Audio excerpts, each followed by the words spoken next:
પત્રાંક 610 મુંબઈ અષાઢ સુદ એકમ રવિ 1951।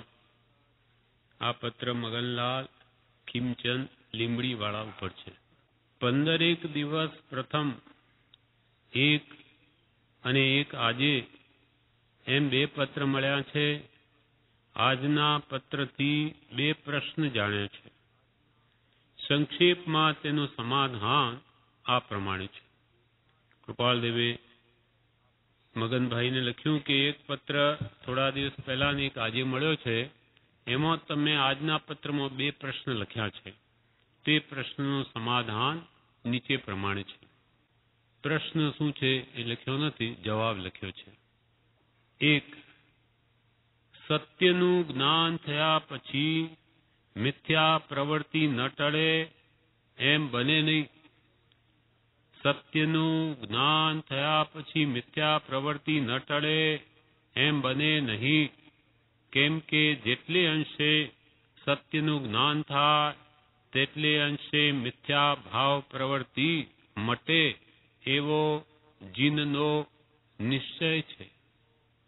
કદી પ્રારબ્ધથી બાહ્ય પ્રવૃત્તિનો ઉદય વર્તતો હોય તો પણ મિથ્યા પ્રવૃત્તિમાં તાદાત્મ્ય થાય નહીં, એ જ્ઞાનનું લક્ષણ છે।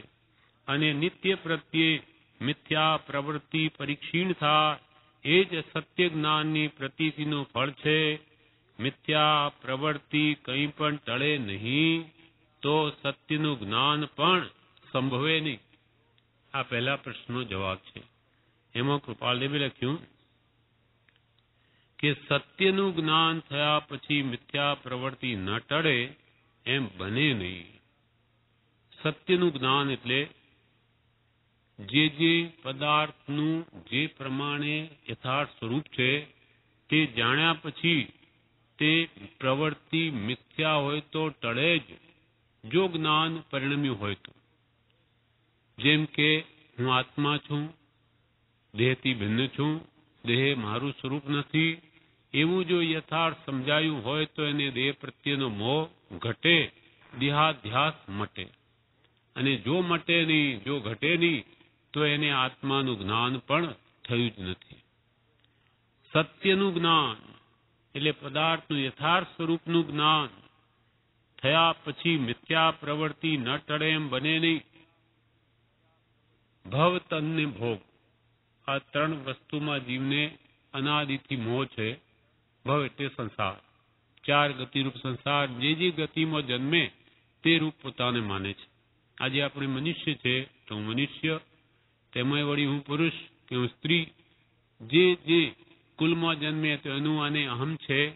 એમ જ્યાં જ્યાં જન્મે ત્યાં ત્યાં આ જીવે જે અહમ મમત્વ કર્યું છે એ જો ભાનમાં આવે કે અનાદિ પરિભ્રમણનું કારણ અહમ મમત્વ ભાવ જ છે, યથાર્થ સમજાય તો એનું મમત્વ જરૂર ઘટે। દેહમાં આત્મબુદ્ધિ મટે તો જ એનું જ્ઞાન સાચું છે। કેમ કે જ્ઞાને સફલ વૃત્તિ, જ્ઞાનનું ફળ જો વૃત્તિ નહીં આવે તો એ જ્ઞાન યથાર્થ નથી। વાચા જ્ઞાન છે અથવા માત્ર બુદ્ધિગમ્ય થયું, જ્ઞાન ગમ્ય થયું નહીં, આત્મામાં પરિણમ્યું નહીં। તન એટલે શરીરનું સ્વરૂપ જો યથાર્થ સમજાય તો શરીર પ્રત્યેનો રાગ અવશ્ય ઘટે, એનો મોહ મટે કે આ તો મળમૂત્રની ખાણ છે। તેવી રીતે ભવ, તન અને ભોગ, પાંચ ના વિષયોમાં અનાદિથી જીવને સુખ બુદ્ધિ છે। એ સમજાય કે સુખ નથી, ક્ષણિક છે, નાશવંત છે, રાગદ્વેષ કરાવનાર છે અને અનંત સંસાર રજડાવનાર છે। ત્રિવિધ તાપાગ્નિનું મૂળ છે। આ વિષયો જ મને બળતરા ઉપજાવનાર છે, એવું જો સમજાયું હોય તો વિષયો પ્રત્યેની આસક્તિ ઘટ્યા વગર રહે નહીં, અને જો ઘટે નહીં તો એને યથાર્થ સમજણ પણ આવી નથી। એટલે કૃપાલદેવ કહે છે સત્યનું, સત્ય એટલે પદાર્થનું સત્ય સ્વરૂપ, સત્યનું જ્ઞાન થયા પછી મિથ્યા પ્રવૃત્તિ ન ટળે એમ બને નહીં। કેમ કે જ્ઞાન તેનું નામ કે જે હર શોક વખતે હાજર થાય। બીજી રીતે જ્ઞાન સત્યનું સ્વરૂપ એટલે આત્મા, સત, જગત મિથ્યા, આત્માનું યથાર્થ જ્ઞાન જો થાય, અર્થાત આત્મજ્ઞાન થયા પછી અનંતાનુબંધી કશાય વગેરે મોડા પડે જ, અનંતાનુબંધી જાય જ, અને મિથ્યાત્વ પણ ઘટે જ, તો જ જ્ઞાન થાય. એમ સત્યનું જ્ઞાન થયા પછી મિથ્યા પ્રવૃત્તિ ન ટળે એમ બને નહીં. કેમ કે કૃપાળ કે છે, કેમ કે જેટલે અંશે સત્યનું જ્ઞાન થાય તેટલે અંશે મિથ્યા ભાવ પ્રવૃત્તિ મટે એવો જીનનો નિશ્ચય છે. જીનેશ્વર ભગવંતોએ કેવળ જ્ઞાનથી જાણીને આ કહ્યું છે કે જેટલે અંશે એટલે જેટલા પ્રમાણમાં સત્યનું જ્ઞાન થાય એટલે વસ્તુનું વાસ્તવિક સ્વરૂપ સમજાય, તેટલા અંશે તેટલે અંશે મિથ્યા ભાવ પ્રવૃત્તિ મટે. ભાવ પ્રવૃત્તિ, બાહ્ય પ્રવૃત્તિ તો કદાચ ન પણ મટે, ઉદયાધીન રહે પણ ખરા, પણ એનો ભાવ એમાંથી ચાલ્યો જાય કે કરવા જેવું નથી, સંસાર દુઃખરૂપ છે અને આ કશાય ભાવો જરૂર જીવને બંધન જ કરાવનાર છે, એવો અંતરથી ભાવ એનો છૂટી જાય. પછી પૂર્વ પ્રારબ્ધ બળવાન હોય તો ઘરમાં રહેવું પડે, પુત્રાદિ નું પાલન પર કરવું પડે, પણ એનો ભાવ મટી જાય છે. જેમ કે ઋષભદેવ ભગવાને આટલા વર્ષ ઘરમાં રહેવું પડ્યું એ ભાવથી નહીં, માત્ર ઉદયાધીન, ઉદયને લઈને. જેમ કૃપાળને રહેવું પડ્યું એ ઉદયાધીન આત્મબુદ્ધિથી નહીં. એટલે કેમ કે જેટલે અંશે શક્તિનું જ્ઞાન થાય એટલે ચોથે ગુણસ્થાન કે આવેલો સમ્યક દ્રષ્ટિ જીવ મહાત્મા તે પણ સમ્યક દ્રષ્ટિ જીન છે. કેમ કે એના પણ અનંતાનુબંધી કશાય ગયા છે. પાંચમે ગુણસ્થાન કે આવેલો શ્રાવક ઘરમાં હોય, વેપાર આદિ પણ કરતા હોય, પણ એ પણ દેશ વિરતિ જીન છે. કેમ કે રાગ દેશને અજ્ઞાન એના અનંતાનુબંધી નહીં, અપ્રત્યાખ્યાની પણ ગયા. પછી મુનિવ્રતધારી ને જે બેઠા આત્મજ્ઞાની મહાત્મા હોય તો એના હજુ પ્રત્યાખ્યાની કશાય પણ ગયા. એટલે એના માત્ર સંજ્વલન કશાય રહ્યા. તો એ જેટલા પ્રમાણમાં એની જ્ઞાનની નું તારતમ્ય પ્રગટ થયું તેટલા અંશે તે આત્મા સુખ વેદે છે. એટલે કૃપાલ કે કેમ કે જેટલે અંશે સત્યનું જ્ઞાન થાય તેટલે અંશે મિથ્યા ભાવ પ્રવૃત્તિ મટે એવો જીનનો નિશ્ચય છે. એના ભાવમાંથી તો સંસાર નાશ પામે જ, અંતરમાંથી નહીં જાય તો માત્ર વાચા જ્ઞાન છે. સકળ જગત એંઠવત ભાસે તે સાચા જ્ઞાનીનું લક્ષણ. એંઠવાળો ભાસે, અનંતવાર ભોગવ્યું એ તો એંઠવાળા સમાન છે. એવો અંતરનો ભાવ નથી. બાહ્ય ભલે ત્યાગ છે તો એને જ્ઞાન સત્યનું ભાન થયું જ નથી, ભલે બાહ્ય ત્યાગ છે. કેમ કે જેટલે અંશે સત્યનું જ્ઞાન થાય તેટલે અંશે મિથ્યા ભાવ પ્રવૃત્તિ મટે એવો જીનનો નિશ્ચય છે. કદી પૂર્વ પ્રારબ્ધથી બાહ્ય પ્રવૃત્તિનો ઉદય વર્તતો હોય તો પણ મિથ્યા પ્રવૃત્તિમાં તાદાત્મ્ય થાય નહીં, એ જ્ઞાનનું લક્ષણ છે. પૂર્વ તીવ્ર નિકાચિત પ્રારબ્ધના ઉદય કદાચ એમને ગ્રસ્તાવાસનો પણ ઉદય વર્તતો હોય તો પણ એની મિથ્યા પ્રવૃત્તિમાં તાદાત્મ્ય વ્યક્તિ તો થાય જ નહીં.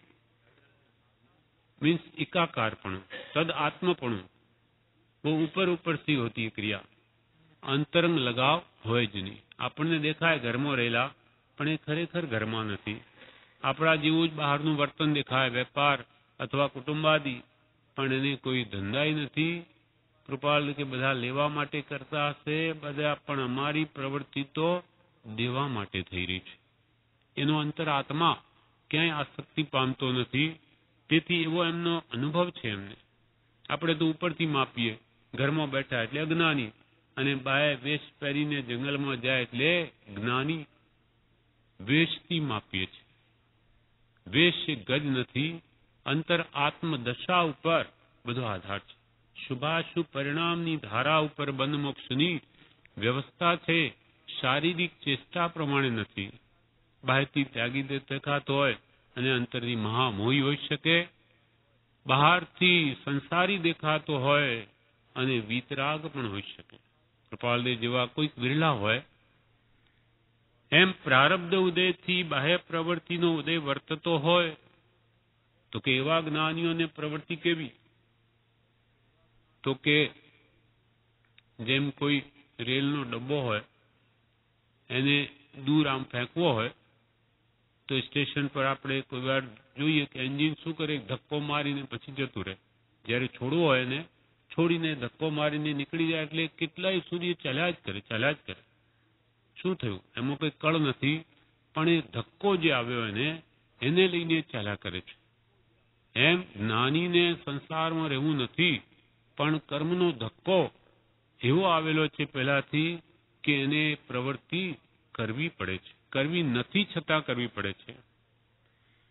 એટલે પ્રવૃત્તિનો ઉદય વર્તતો હોય તો પણ મિથ્યા પ્રવૃત્તિમાં તાદાત્મ્ય થાય નહીં.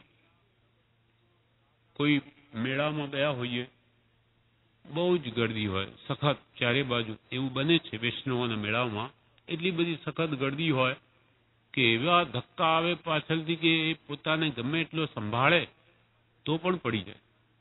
એટલે શું થયું કે રોકી ન શકે, કેમ કે પાછળનો ધક્કો જ એટલા જોરમાં છે.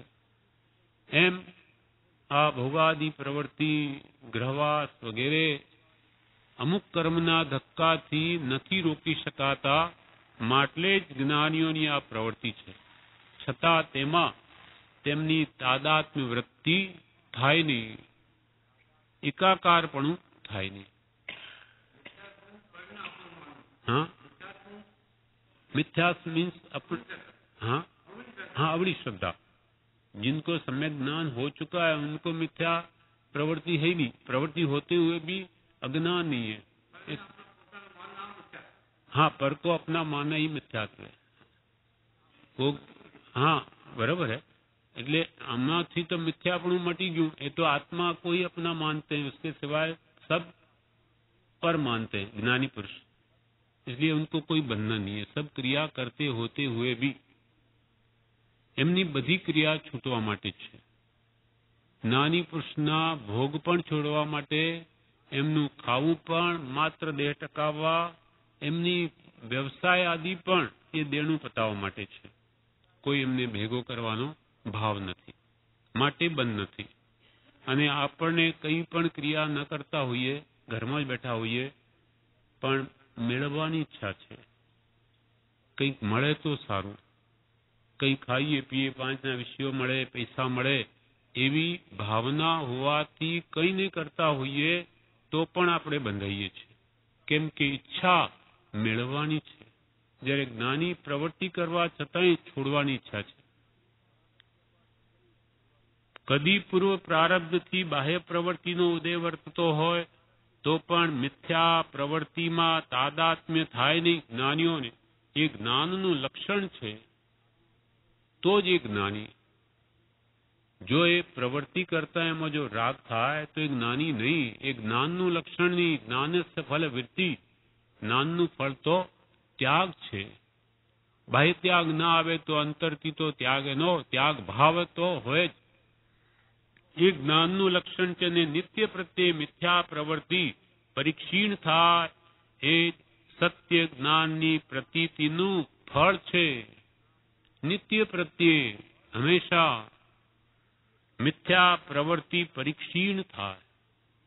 મિથ્યા પ્રવૃત્તિ એટલે એમનું આચરણ, તે પણ એ પ્રવૃત્તિ પણ પરીક્ષીણ થાય. પરી એટલે ચારે બાજુથી નાશ કરવાનો જ એમનો પ્રયત્ન હોય. નાની કોઈ દિવસ સંસારમાં એક સમય માત્ર પણ રહેવાય છે નહીં. રુચિપૂર્વક કરતા નથી, માટે જ બંધ નથી. અને નિત્ય પ્રત્યે મિથ્યા પ્રવૃત્તિ પરીક્ષીણ થાય એ સત્ય જ્ઞાનની પ્રતીતિનું ફળ છે. સાચું આત્મજ્ઞાન થયું હોય, આત્મા જણાયો હોય, જળ શ્રદ્ધાન થયું હોય તો એનું ફળ એ જ છે કે મિથ્યા એની પ્રવૃત્તિ હોય નહીં. મિથ્યા પ્રવૃત્તિ કંઈ પણ ટળે નહીં તો સત્યનું જ્ઞાન પણ સંભવે નહીં.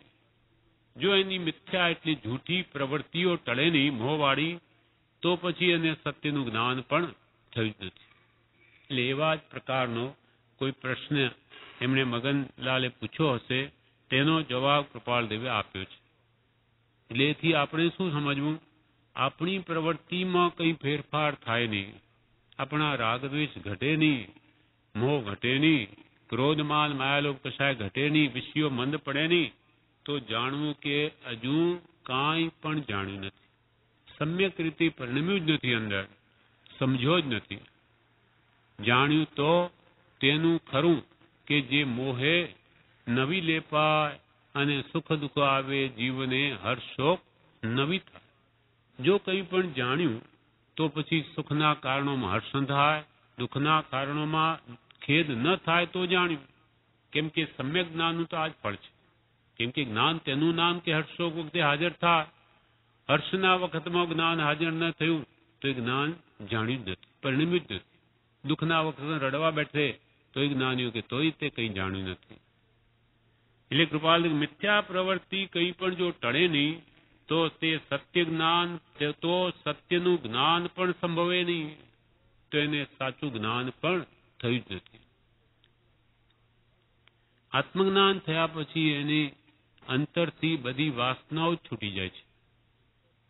વિષયો તો વૃદ્ધાવસ્થામાં મુકાઈ જવાય છે, કેમ કે શરીર અશક્તના કારણે નથી ભોગવી શકતો, પણ વાસના રહી જાય છે. એ ઈચ્છાઓ, એ વાસનાનું મૂળિયું આત્મજ્ઞાનથી જાય છે. આત્માનું જ્ઞાન થઈ અંદરથી જ ઈચ્છાઓનો નાશ થઈ જાય છે.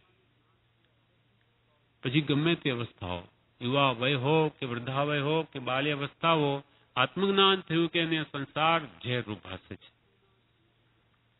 પછી બીજો પ્રશ્ન, એનો ઉત્તર લખે છે, દેવલોકમાંથી જે મનુષ્યમાં આવે તેને લોભ વધારે હોય એ આદિ કહ્યું છે તે સામાન્યપણે છે, એકાંત નથી, એ જ વિનંતી.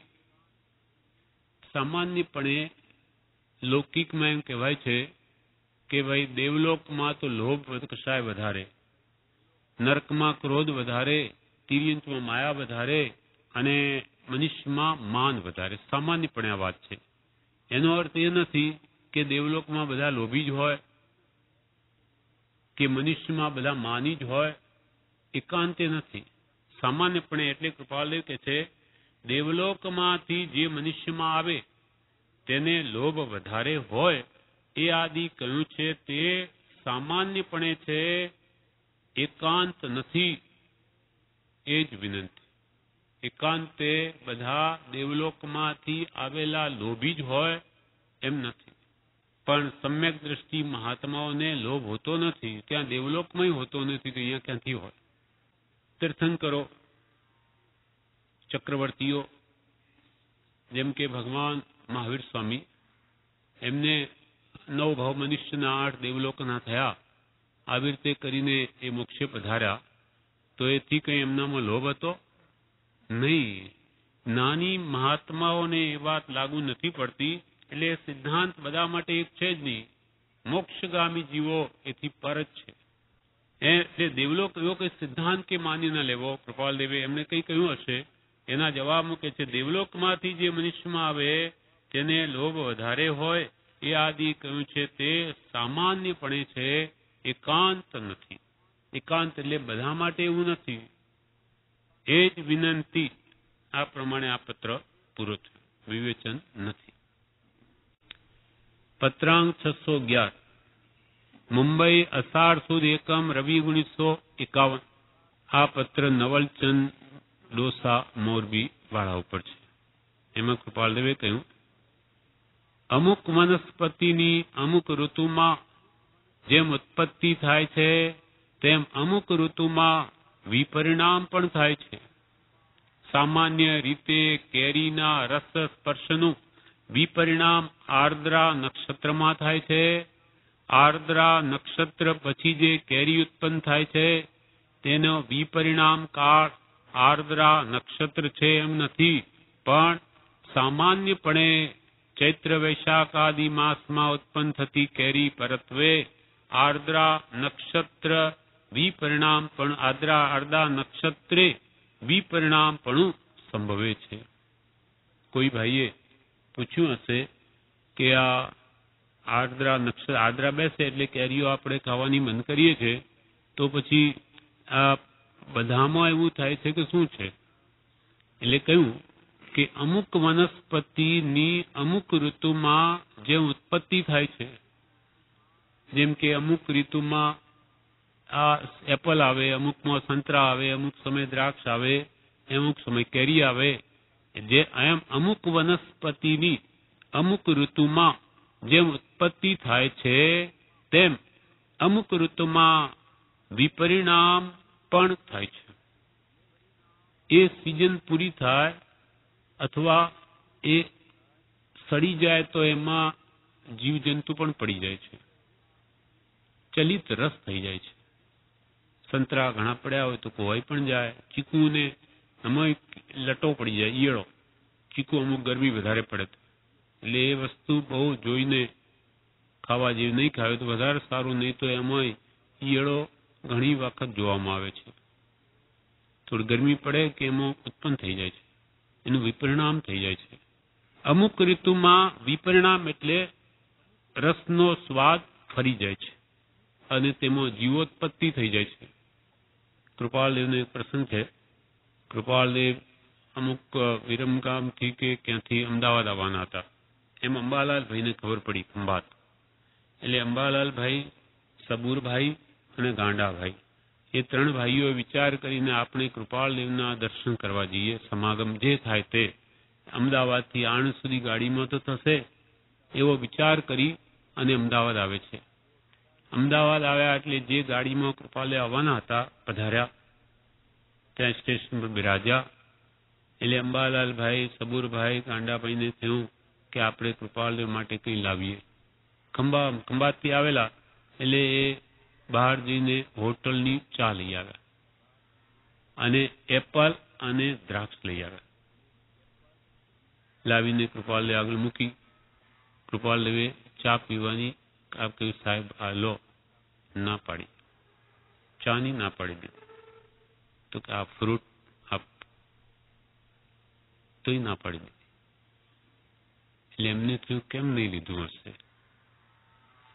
એટલે પછી ગાડીમાં બેઠા, થોડી વાર વાતોચીતો થઈ. જે કંઈ કૃપાળદેવે કહ્યું હશે એ નથી લખ્યું. ત્યાર પછી એ પણ ટિકિટ કઢાવીને બધા સાથે બેઠા ટ્રેનમાં આણંદ સુધી, જાણે સાથે જઈએ. એટલે ત્યાં ગાડીમાં કૃપાળદેવ અંબાલાલભાઈને કહે છે કે અંબાલાલ, અમે તમે જે લાવ્યા એ નહીં લીધું, એ સંબંધી તમે શું વિચારો ઘડ્યા છે? તો કે સાહેબ આપ તો બધું જાણો છો. અંબાલાલભાઈના મનમાં એમ કે આ કેમ નહીં લીધું હશે? શું આ ચા હોટલની હશે એટલે નહીં લીધી હશે? કેમ કે ત્યાં કોઈ વાસણોનું ક્યાં સાફ સફાઈ, ભક્ષ્ય અભક્ષ્ય કંઈ હોય નહીં, એટલે એ કારણ હશે. એટલે એમને એમ થયું બીજું કે શું આ ફ્રૂટ કંઈ ચલિત રસ થઈ ગયો હશે, એમાં વિપરિણામ આવી ગયું હશે. એટલે એમને જોયું. ત્યાર પછી જોયું તો એમાં સડેલો ભાગ મળ્યો ફ્રૂટ વગેરેમાં. એટલે એમને થયું કે હા, આ કારણથી જ કૃપાળદેવ નહીં લીધું હશે. એટલે કૃપાળદેવે પછી અંબાલાલભાઈ એમ કહ્યું કે આપ તો બધું જાણો છો. ત્યારે કૃપાળદેવ શું કહ્યું કે તમારું માનવું સત્ય છે. એટલે તમે જે કારણો અમારા માટે કલ્પ્યા છે કે હોટલની ચા માટે નહીં લીધી, કે આમાં ચલિત રસ થઈ ગયું, વિપરિણામ રસ થઈ ગયા, જીવોત્પત્તિ થઈ ગઈ છે અંદર, માટે નહીં લીધું, એ જે કલ્પના કરી છે તે સત્ય છે એમ કહ્યું. એમ અમુક ઋતુમાં એમાં એનું વિપરિણામ થઈ જાય છે. એટલે સડેલા ફળ વગેરે કે કોઈ પણ વસ્તુ વનસ્પતિ ખાવી નહીં. સામાન્ય રીતે કેરીના રસ સ્પર્શનું વિપરિણામ આર્દ્રા નક્ષત્રમાં થાય છે. સામાન્ય રીતે કેરીનો અંદરનો રસ વિપરિણામ એમાં ચલિત રસ ક્યારે થઈ જાય છે? આર્દ્રા નક્ષત્ર બેસે એટલે એ હવામાનની અસર કેરીઓ પર થાય છે. એટલે એમાં રહેલી કેરીમાં એવું વિપરિણામ થવાનો સંભવ છે. એટલે આર્દ્રા નક્ષત્ર પછી જે કેરી ઉત્પન્ન થાય છે તેનો વિપરિણામ કાળ આર્દ્રા નક્ષત્ર નથી. આર્દ્રા નક્ષત્ર છે એમ નથી. કોઈક ઠેકાણે 12 માસ કેરી આવે, તો પછી આર્દ્રા નક્ષત્ર પછીની કેરીઓ શું? તો કે ત્યાર પછીની કેરીમાં જો ચલિત રસ કોઈ થાય તો એનું કારણ આર્દ્રા નક્ષત્ર નથી, એ તો કોઈ બીજા કારણે હશે. બાકી આર્દ્રા નક્ષત્ર આપણે જે ખાઈએ પછી વરસાદ આવી જાય તે વખત પછી કેરી ખાવી ન જોઈએ, એ આપણે જૈનોમાં નિષેધ છે. કેમ કે એને લઈને એમાં વિપરિણામ, એના સ્વાદમાં ફરક પડી જાય, જીવોત્પત્તિ થઈ જાય છે. એટલે કૃપાલદેવને આ પ્રશ્ન પૂછ્યો હશે, એનો જવાબ છે કે આર્દ્રા નક્ષત્ર પછી જે કેરી ઉત્પન્ન થાય છે તેનો વિપરિણામ કાળ આર્દ્રા નક્ષત્ર છે એમ નથી, પણ સામાન્યપણે ચૈત્ર વૈશાખ આદિ માસમાં ઉત્પન્ન થતી કેરી પરત્વે આર્દ્રા નક્ષત્રે વિપરિણામીપણું સંભવે છે. ચૈત્ર માસમાં, વૈશાખ માસમાં, જેઠ મહિનામાં એ સમયમાં થયેલી કેરીમાં આર્દ્રા નક્ષત્ર બેસી ગયા પછી કેરી ખાવી નહીં. ચૈત્ર વૈશાખ આદિ માસમાં ઉત્પન્ન થતી કેરી પરત્વે તે કેરીઓમાં આર્દ્રા નક્ષત્રે વિપરિણામીપણું સંભવે છે. એટલે આપણે તો અહીંયા બધા આર્દ્રા નક્ષત્ર પછી કેરીનો ત્યાગ જ કરીએ છીએ. એટલે આ પત્રનો સાર શું? તો કે આપણે આર્દ્રા નક્ષત્ર પછી કેરી ખાવી નહીં, તો જ આપણે હિંસાથી બચીએ. નહીં તો આપણને દેખાય નહીં, અંદર જીવોત્પત્તિ થયેલી હોય, સ્વાદવશ આપણે ખાઈ જઈએ, એ બધા મરે, એ જીવોનું પાપ આપણને લાગે. માટે આર્દ્રા નક્ષત્ર પછી કેરી ખાવી નહીં. હવે પત્રાંક 612 આ પૂરો થયો. પત્ર મુંબઈ અષાઢ સુદ એકમ રવિ 1951 સૌભાગ વયું પર છે, વિવેચન પર છે. ઓમ પરમ સ્નેહી શ્રી સૌભાગ શ્રી સાયલા, આપના તરફથી 2 પત્ર મળ્યા છે. અમારાથી હાલ કંઈ વિશેષ લખવાનું થતું નથી. આગળ જે વિસ્તારથી એક પ્રશ્નના સમાધાનમાં ઘણા પ્રકારના દ્રષ્ટાંત સિદ્ધાંતથી લખવાનું બની શકતું હતું, તેટલું હાલ બની શકતું નથી. એટલું જ નહીં, પણ 4 લીટી જેટલું લખવું હોય તો પણ કઠણ પડે છે. કેમ કે અંતર વિચારમાં ચિત્તની હાલ પ્રવૃત્તિ વિશેષ રહે છે અને લખવા વગેરેની પ્રવૃત્તિથી ચિત્ત સંક્ષિપ્ત રહે છે. સૌભાગભાઈને કૃપાલદેવે કેવા વિશેષણો લખ્યા કે પરમ સ્નેહી, જે જ્ઞાનીઓના પરમ સ્નેહી બને એને હવે શું ખામી રહે?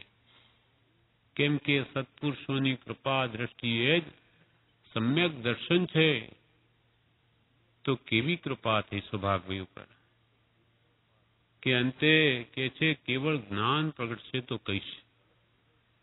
કેટલી ઊંચી ભૂમિકા સુધી પહોંચાડી દીધા. આ કૃપાળદેવ પ્રત્યેની એમની ભક્તિ હતી, સત્પુરુષને રાજી કર્યા આજ્ઞા આરાધનથી. તેનું આ પરિણામ છે કે હવે કૃપાળદેવ એમને લખે છે કે પરમ સ્નેહી શ્રી સૌભાગ શ્રી સાયલા, આપના તરફથી 2 પત્ર મળ્યા છે. અમારાથી હાલ કે વિશેષ લખવાનું બની શકે એમ નથી. જે વિસ્તારથી એક પ્રશ્નના સમાધાનમાં ભૂતકાળમાં, જે વિસ્તારથી લંબાણથી એક પ્રશ્નના સમાધાનમાં ઘણા પ્રકારના દ્રષ્ટાંત સિદ્ધાંતથી લખવાનું બની શકતું હતું. એક પ્રશ્ન સમજાવવો હોય તો અમે કેટલાય એનામાં દ્રષ્ટાંત આપી દઈએ કે સિદ્ધાંતથી એ વાતને પુષ્ટ કરી બતાવીએ, પણ હાલમાં એ અમારાથી બની શકતું નથી. જે વિસ્તારથી આગળ એક પ્રશ્નના સમાધાનમાં ઘણા પ્રકારના દ્રષ્ટાંત સિદ્ધાંતથી લખવાનું બની શકતું હતું તેટલું હાલ બની શકતું નથી.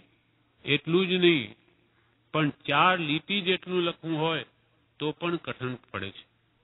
વિશેષ લંબાણ તો વાત દૂર છે, 4 લીટી લખવું હોય તો પણ કે છે અમને હમણો એ ચિત્ત પ્રવેશ પામતું નથી. કારણ કે છે એનું કેમ કે અંતર વિચારમાં ચિત્તની હાલ પ્રવૃત્તિ વિશેષ રહે છે. અંતરાત્મ વિચારધારા એ આત્મા બહાર આવવા જ માંગતો નથી. કેમ કે અંતર વિચારમાં ચિત્તની હાલ પ્રવૃત્તિ વિશેષ રહે છે અને લખવા વગેરેની પ્રવૃત્તિથી ચિત્ત સંક્ષિપ્ત રહે છે, મન પાછું પડે છે લખવાથી. વળી ઉદય પણ તથારૂપ વર્તે છે. ઉદય પણ એવો છે. આગળ કરતા બોલવાના સંબંધમાં આ જ પ્રકારે ઘણું કરી ઉદય વર્તે છે.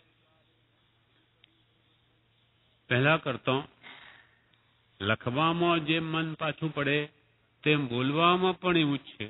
બોલવાની પણ ઈચ્છા થતી નથી. અને આગળ કરતા બોલવાના સંબંધમાં પણ આ જ પ્રકારે ઘણું કરી ઉદય વર્તે છે. તો પણ લખવા કરતા કેટલીક વાર બોલવાનું કંઈક વિશેષ બની શકે છે. હજુ લખવા કરતો કંઈક બોલી શકીએ ખરા. પ્રત્યેક સમાગમ હોય તો પ્રશ્નો હોય તો એનો ઉત્તર પણ આપી શકીએ, પણ લખવું તો ગમતું નથી, મન પ્રવેશ પામતું નથી. તો પણ લખવા કરતા કેટલીક વાર બોલવાનું કંઈક વિશેષ બની શકે છે. જેથી સમાગમે કંઈ લખવા યોગ્ય પૂછવું હોય તો સ્મરણ રાખશો, જ્યારે આપણો સમાગમ થાય ત્યારે કંઈ પણ તમારે પૂછવા યોગ્ય હોય તો પૂછશો અને એ વાત યાદ રાખજો. આગળ કે છે અહો રાત્ર ઘણું કરી વિચાર દશા રહ્યા કરે છે. અહો રાત્ર એટલે રાત્રિ દિવસ ઘણું કરી વિચાર દશા રહ્યા કરે છે. પહેલા જીવમાં આત્માર્થીપણું આવે, ત્યાર પછી વિચાર દશા આવે અને ત્યાર પછી સ્થિત પ્રજ્ઞ દશા આવે છે. અહોરાત્ર ઘણું કરી વિચાર દશા રહ્યા કરે છે. ચિત્ત પ્રજ્ઞ દશા એટલે સ્વરૂપમાં સ્થિરતા, જે સંક્ષેપમાં પણ લખવાનું બની શકતું નથી. સમાગમમાં કઈ પ્રસંગોપાત કહી શકાશે તો તેમ કરવા ઈચ્છા રહે છે. કેમ કે તેથી અમને પણ હિતકારક સ્થિરતા થશે.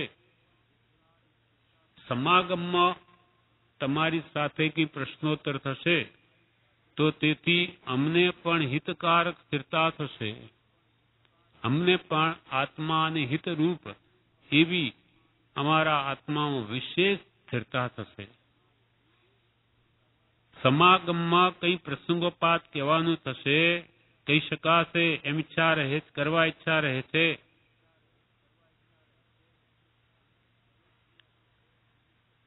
કેમ કે તેથી અમને પણ હિતકારક સ્થિરતા થશે. વળી કે છે કબીરપંથી ત્યાં આવ્યા છે. સૌભાગભાઈ પૂછ્યું હશે કોઈ કબીરપંથી આવ્યા તો એનો સમાગમમાં જવું કે નહીં. એના જવાબ મૂકે છે કબીરપંથી ત્યાં આવ્યા છે, તેમનો સમાગમ કરવામાં બહાત સંભવતો નથી. તેમજ કોઈ તેમની પ્રવૃત્તિ યથાયોગ્ય ન લાગતી હોય તો તે વાત પર વધારે લક્ષ્ય ન દેતા કંઈ તેમના વિચારનું અનુકરણ કરવા યોગ્ય લાગે તે વિચારવું. કબીરપંથી આવ્યા છે, તેમના સમાગમ કરવામાં બાદ નથી. આ કોને કે છે? સૌભાગભાઈને. એનો અર્થ આપણે એમને સમજી લેવો કે આપણે પણ ગમે તે હોય, આશા બાપુ હોય કે મોરારી બાપુ હોય કે સ્વામિનારાયણના સંત આવ્યા હોય, આપણે ગમે ત્યાં જવું એવો કહેવાનો આશય નથી. એ તો જ્ઞાની હતા અને એ યોગ્ય હોય તેને છૂટ આપી શકે. એટલે કે છે કબીરપંથી ત્યાં આવ્યા છે, તેમનો સમાગમ કરવામાં બહાર સંભવતો નથી. એમના પૂરતું એમ કહ્યું.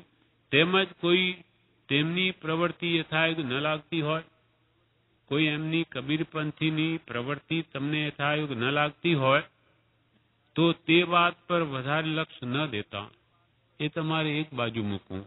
એ પ્રવૃત્તિ ગમે તે એમના મત પ્રમાણે કરતા હોય એ તરફ લક્ષ ન દેતા, કંઈ તેમના વિચારનું અનુકરણ કરવા યોગ્ય લાગે તે વિચારનું. કોઈ વૈરાગ્યની ઉપશમની એવી કોઈ બળવાન વાત કરે તો તે ધ્યાનમાં લેવી, બીજું બધું એમના મૂકી દેવા, એ તરફ લક્ષ ના આપો. કંઈ તેમના વિચારનું અનુકરણ કરવા યોગ્ય લાગે તે વિચારવું. કારણ વૈરાગ્યવાન હોય તેનો સમાગમ કેટલાક પ્રકારે આત્મભાવની ઉન્નતિ કરે છે. વૈરાગી જેવો સંગ જેવો રંગ લાગે. વૈરાગ્યવાન જીવ હોય તેનો સમાગમ કેટલાક પ્રકારે આત્મભાવની ઉન્નતિ કરે છે. કેમ કે આ વૈરાગી અને બીજા રાગી, રાગી સંગે રે રાગ દશા વધે, રાગી સંગે રે રાગ દશા વધે, થાય તીણે સંસારોજી, નિરાગીથી રે રાગનું જોડવું, લઈએ ભવનો પારોજી, નેમી દિનેસર નિજ કારજ કર્યું, રાજુલ નારી રે સારી મતી ધરી, અવલંબ્યાય રિહાંતોજી. રાજુલ નારી રે સારી મતી ધરી, કોનું અવલંબન લીધું? ભગવાન નેમિનાથનું. નહીં છોડું રે કૃપાળુ તારો કેડલો, કે ભગવાન નેમિનાથનો છેડલો નહીં છોડ્યો. સતીને એક જ પતિ હોય, રથ નેમીએ ઘણું કહ્યું, ભલે ચાલ્યા ગયા, હું એનો ભાઈ છું ને, તો કે એવું કોઈ દિવસ બોલશો માં. સતીને એક જ પતિ હોય, મેં તો એનું શરણ લીધું છે, એ તારે કે મારે. તો એના શરણે પાછળ ગયા ગઢ ગિરનાર, તો કંતે દીધું કેવળ જ્ઞાન કીધી પ્યારી આપ સમાન. પોતાની સમાન બનાવી દીધી ને ભગવાન મોક્ષે જાય એના પહેલા જ એમને મોકલી દીધા. એમ રાગી સંગે રાગ દશા વધે. સંસારી આપણે બધા રાગી જીવો છે, પરસ્પર રાગ થવાથી રાગ દ્રઢ થાય છે. થાય તીણે સંસારો જેનો સંસાર વધે છે, જ્યારે નિરાગી એવા વિતરાગ પરમાત્માના સંગથી એનો રાગ પણ નાશ પામે છે. પ્રભુશ્રીને એક મનુષ્ય પૂછ્યું કે પ્રભુ આપ કહો છો રાગ દ્વેષ કાઢો તો રાગ જાય કેવી રીતે? તો પ્રભુશ્રી કે જેનામાં રાગ નથી એવા કૃપાલદેવમાં રાગ કરો તો તમારો રાગ અવશ્ય જશે. કેમ કે એક પક્ષી રાગ છે. કૃપાલદેવ કોઈ પ્રત્યે રાગ કરતા જ નથી, માટે આપણો રાગ કાળે કરીને અવશ્ય નાશ પામશે. અને રાગ ગયો તો દ્વેષ તો નિયમમાં જશે. રાગ છે તો જ દ્વેષ છે, રાગ નથી તો દ્વેષ છે જ નહીં. એટલે ભગવાને વિત રાગ માર્ગ કહ્યો, વિત રાગ દ્વેષ માર્ગ નહીં કહ્યો. કેમ કે રાગ નથી તો દ્વેષ હોય જ નહીં.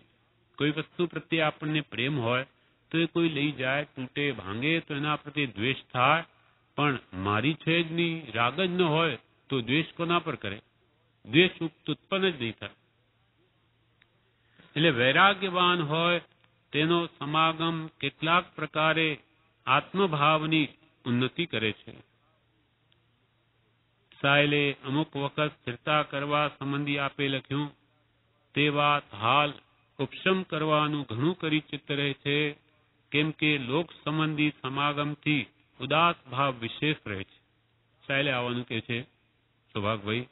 કૃપાલ કે ત્યાં અમારી ઈચ્છા નથી. કારણ એ છે કે ત્યાં લોક સંબંધીનો સમાગમ થાય અને એનાથી અમારી વૃત્તિ ઉદાસ છે. અમને કોઈનો સંગ ગમતો નથી. લોક સંબંધી સમાગમથી ઉદાસ ભાવ વિશેષ રહે છે. તેમજ એકાંત જેવા યોગ વિના કેટલીક પ્રવૃત્તિનો રોજ કરવો બની શકે નહીં. અમે એકાંતમાં જો નહીં રહીએ અને આવા પ્રવૃત્તિવાળા તમારા ગામમાં રહીએ તો લોકોનો સંગ થશે અને ત્યાં પછી એવી પ્રવૃત્તિઓનો રોજ થઈ શકે નહીં. પછી કે અમને કોઈ મળવું નહીં. 4 રસ્તા પર ઘર બાંધ્યું હોય અને પછી કે મારા આગળથી કોઈ જવું નહીં, તો કે ભાઈ અહીંયા ઘર શું કામ બાંધ્યું? આ તો રસ્તો છે તો બધા જશે જ. તેમ આપણે પ્રવૃત્તિ જેવા ગામમાં શહેરમાં આવીને રહીએ અને પછી કે અહીંયા વિક્ષેપ બહુ છે, ગામમાં તો એ જ હોય. તેમ કૃપાલ કે તેમજ એકાંત જેવા યોગ વિના કેટલીક પ્રવૃત્તિનો રોધ કરવો બની શકે નહીં. કેટલીક પ્રવૃત્તિઓ અમારે રોકવી છે તો એકાંતમાં જ રહેવું પડે. એકાંત જેવા યોગ વિના કેટલીક પ્રવૃત્તિનો રોધ કરવો બની શકે નહીં, જેથી આપે લખેલી ઈચ્છા માટે પ્રવૃત્તિ થઈ શકવી અશક્ય છે. એટલે આપ જે આવવાનું કહો છો એ અમારાથી બની શકશે નહીં. અત્રેથી જે મિતિએ નિવૃત્ત થઈ શકાય તેવું હશે તે મિતિ તથા ત્યાર પછીની વ્યવસ્થા વિશે વિચાર યથાયુગ થયે તે વિશે આપના તરફ પત્ર લખીશું. જ્યારે અમારે ક્યાં જવાનું નિશ્ચિત થશે ત્યારે તમને પત્ર દ્વારા જણાવીશું. શ્રી ડુંગર તથા તમે કંઈ જ્ઞાન વાર્તા લખશો.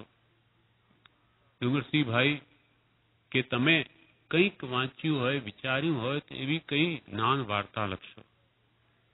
શ્રી ડુંગર તથા તમે કંઈ જ્ઞાન વાર્તા લખશો. અત્રેથી પત્ર આવે ન આવે તે પર વાટ ન જોશો. અમારું તો ઉદયાધીન છે, ન પણ લખાય, એટલે અમારા પત્રની રાહ જોશોમાં. શ્રી સૌભાગ્યનો વિચાર હાલ આ તરફ આવવા વિશે રહેતો હોય તો હજી વિલંબ કરવો યોગ્ય છે. હજુ અહીંયા આવવાનો વિચાર સ્થગિત રાખવો યોગ્ય છે. કંઈ જ્ઞાન વાર્તા લખવાનું બને તો લખશો. એ જ વિનંતી. આ સ્વ પ્રણામ. આ પ્રમાણે આ પત્ર પૂરો થયો. એનું વિવેચન છે તે આપણે વાંચીએ છીએ.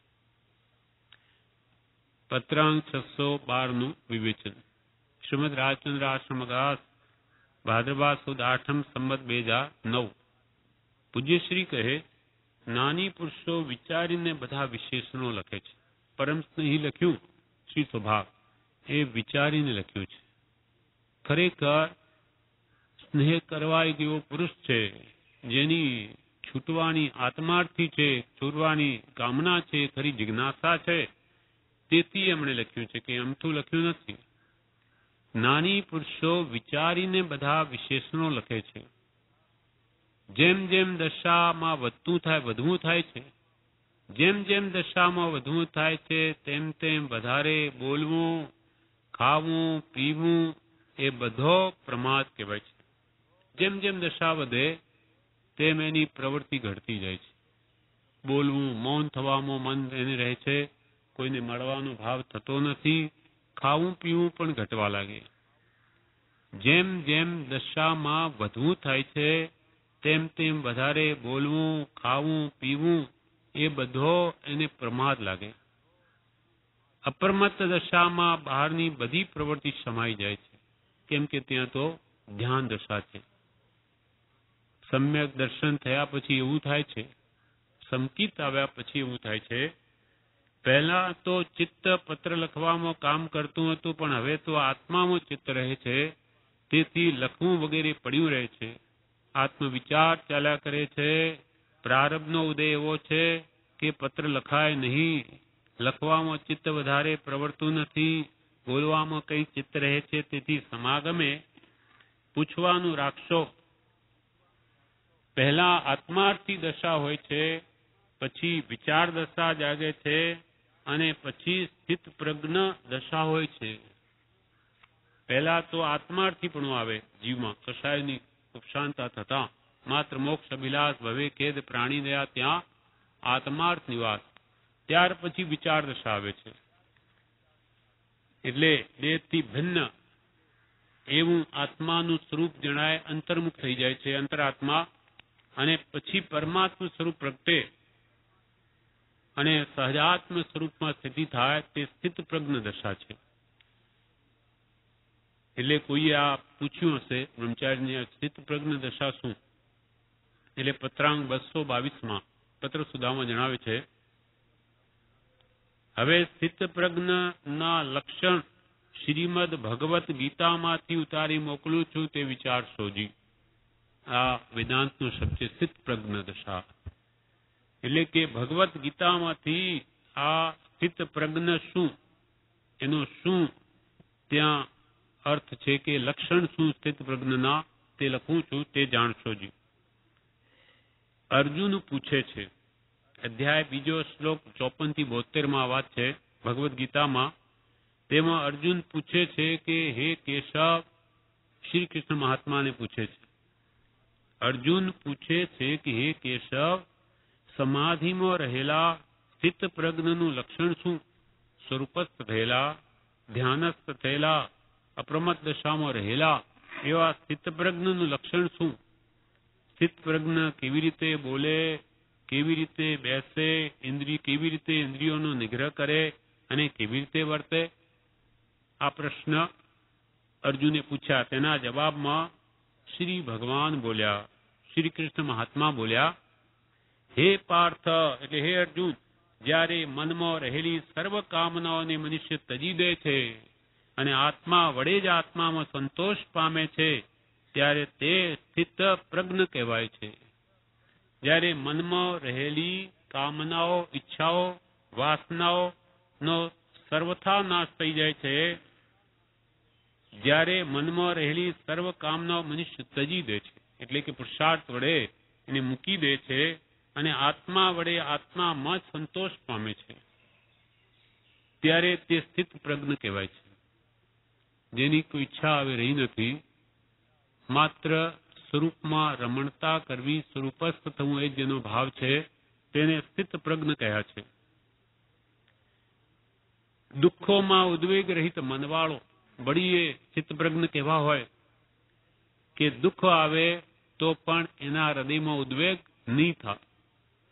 દુઃખોમાં ઉદ્વેગ રહિત મનવાળો, સુખોમાં સ્પૃહા રહિત મનવાળો, સુખના નિમિત્તો આવે તો ઈચ્છે નહીં, દુઃખના નિમિત્તો આવે તો ખેદ કરે નહીં, અને જેના રાગ, ભય તથા ક્રોધ દૂર થયા છે એવા મુનિ, એટલે કે રાગ, ભય ને ક્રોધ, એટલે વીત રાગ, વીત ક્રોધ અને વીત ભય, તેને સ્થિત પ્રજ્ઞ કહેવાય છે.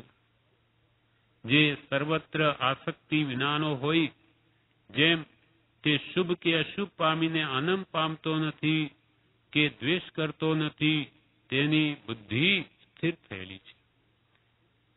કોને સ્થિત પ્રજ્ઞ કહ્યા? કે જેનામાં દુઃખ આવે ખેદ ન થાય, સુખ આવે હર્ષ ન થાય, રાગના નિમિત્તોમાં પણ વિતરાગ રહી શકે, ભયના નિમિત્તોમાં પણ નિર્ભય રહી શકે, ક્રોધના નિમિત્તોમાં પણ જે ક્ષમાવાન રહી શકે, તે સ્થિત પ્રજ્ઞ કહેવાય છે.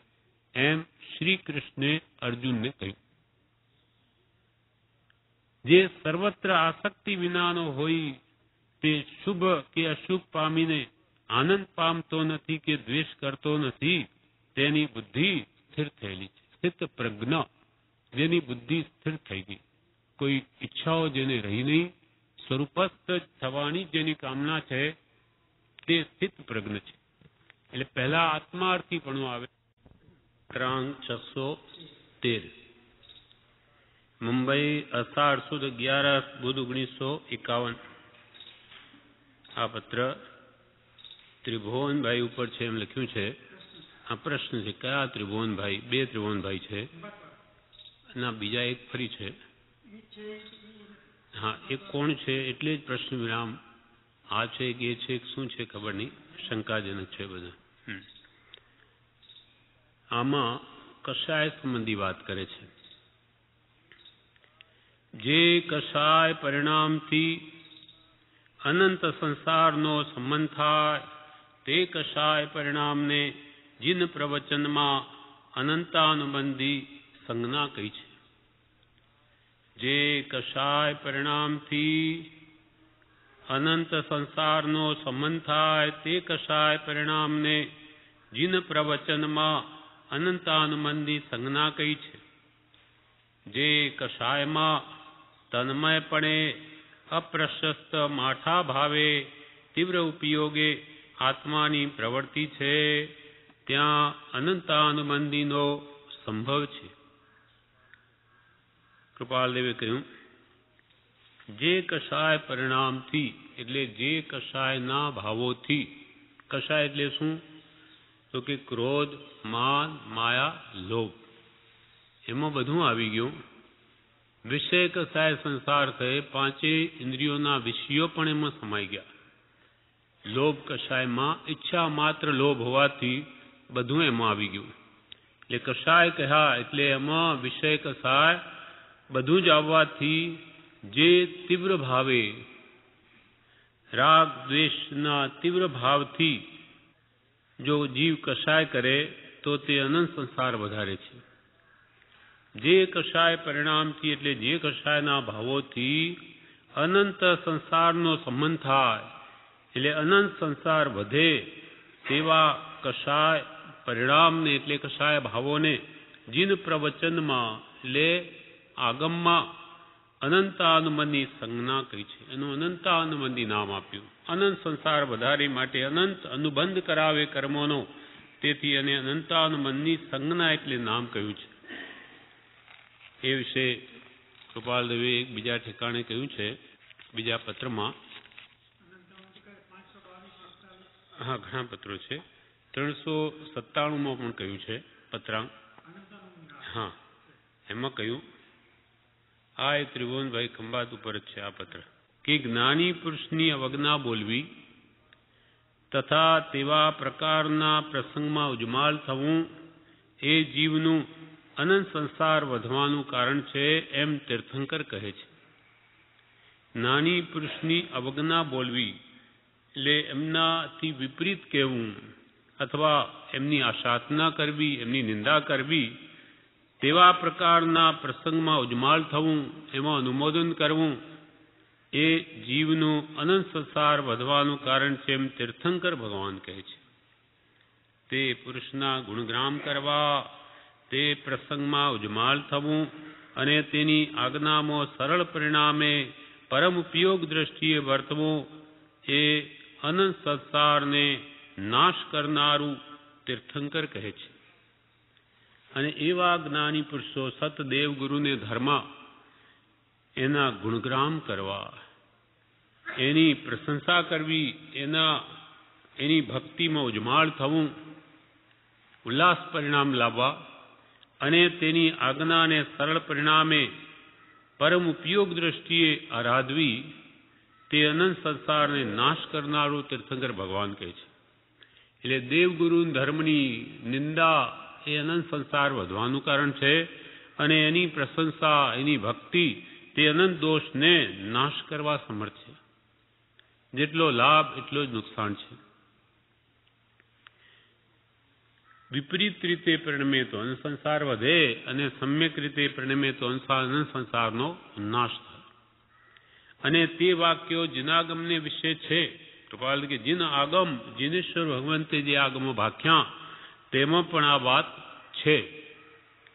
અને તે વાક્યો જીનાગમને વિશે છે.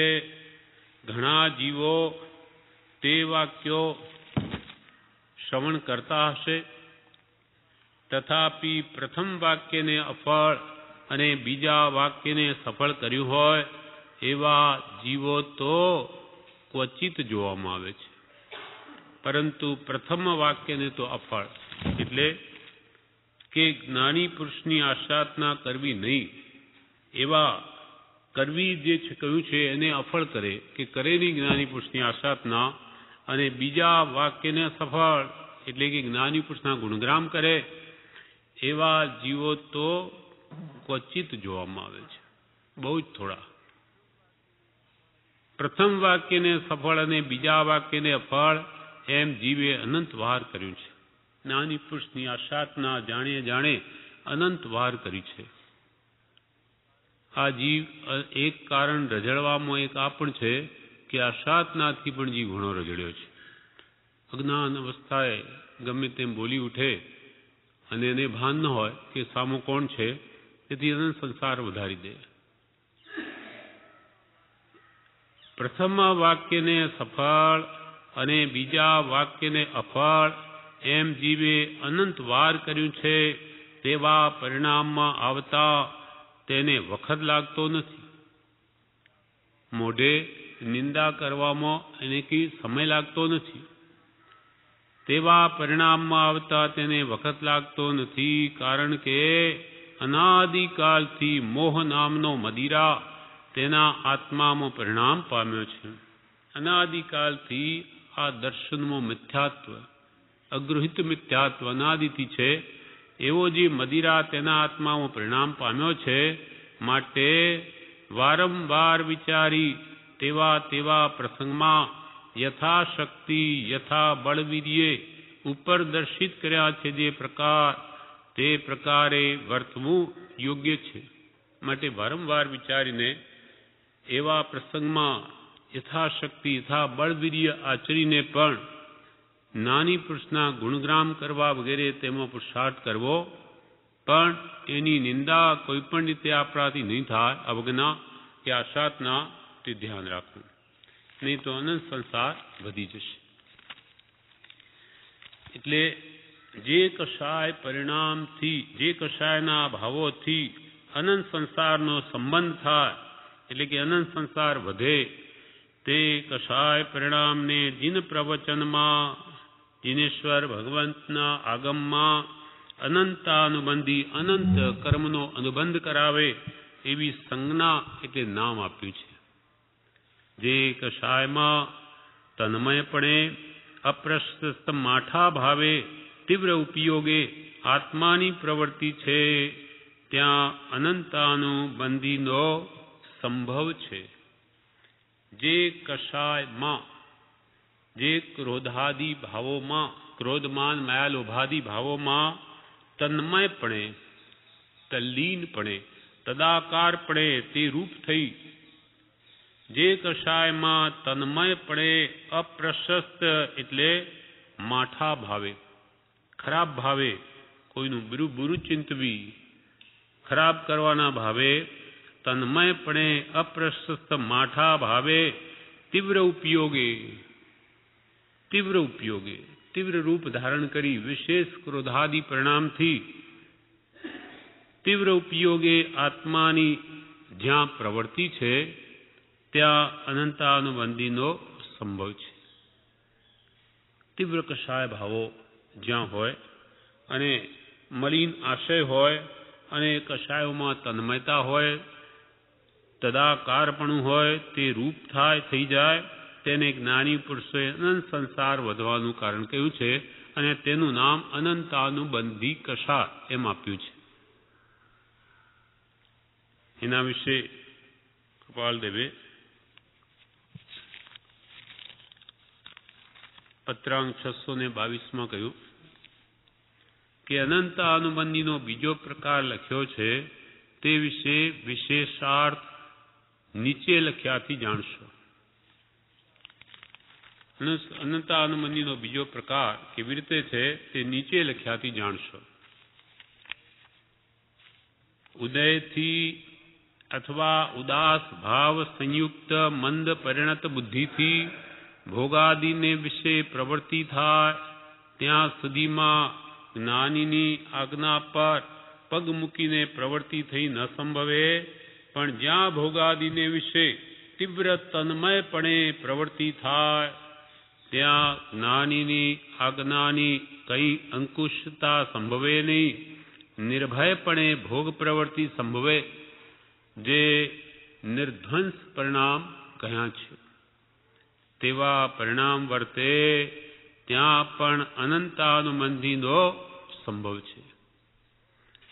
ઉદયથી, કાં તો ઉદય આવ્યો હોય કર્મનો, કાં ઉદાસ ભાવ સંયુક્ત, વૈરાગ ભાવયુક્ત, એટલે એવો ઉદય જ હોય એટલે પ્રવર્તવું પડે, પણ અંતરમાં ઉદાસીન વૃત્તિ હોવાથી તે ઉદયને મંદ પરિણત બુદ્ધિથી ભોગવે છે.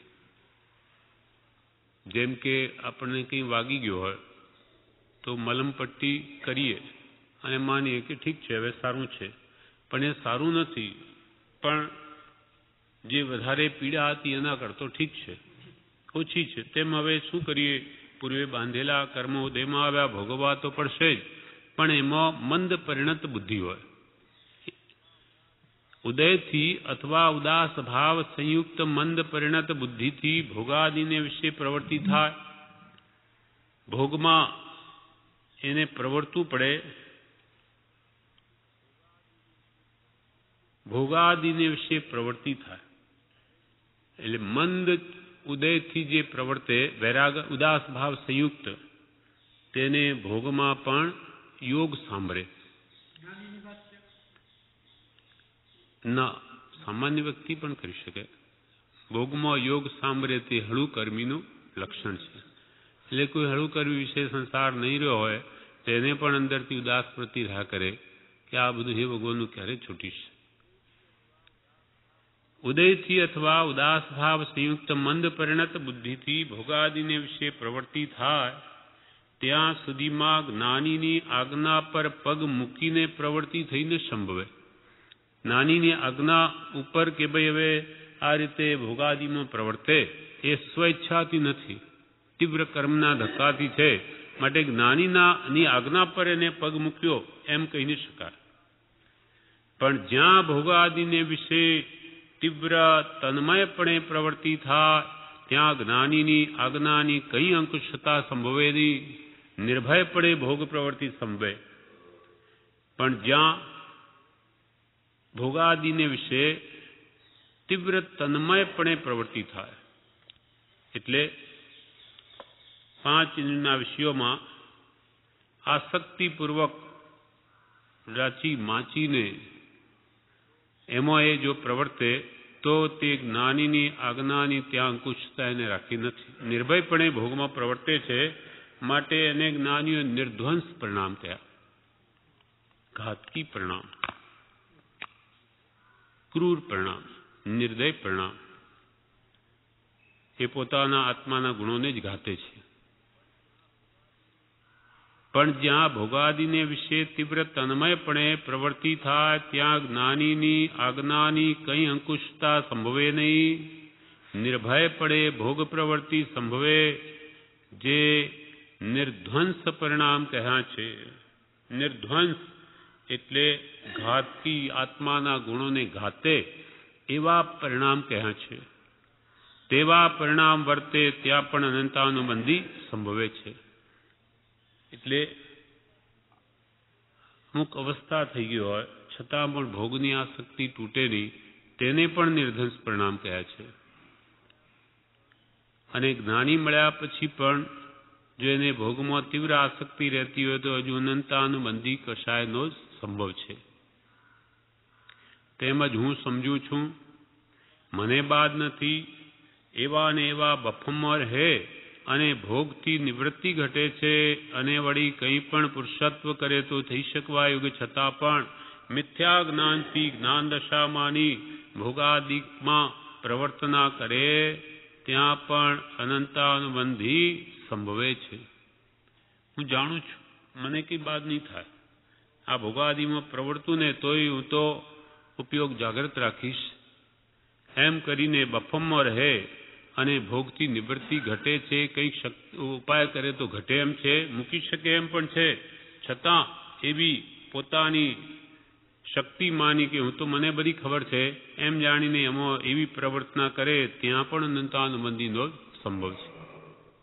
હું સમજું છું મને આ ભોગમાં પ્રવૃત્તિ કરતા કંઈ બાદ નથી, એવા ને એવા બફમમાં રહે અને ભોગથી નિવૃત્તિ ઘટે અને વળી કંઈ પણ પુરુષત્વ એટલે પુરુષાર્થ કરે તો થઈ શકવા યોગ્ય છતાં પણ મિથ્યા જ્ઞાનથી જ્ઞાન દશા માની, પોતાને છે મિથ્યા જ્ઞાન અજ્ઞાન છે પણ એને જ્ઞાન દશા માની ભોગાદિકમાં પ્રવર્તના કરે એટલે મને કંઈ આથી બાદ નહીં થાય એમ માની ત્યાં પ્રવર્તે ત્યાં પણ અનંતાનુબંધી સંભવે છે.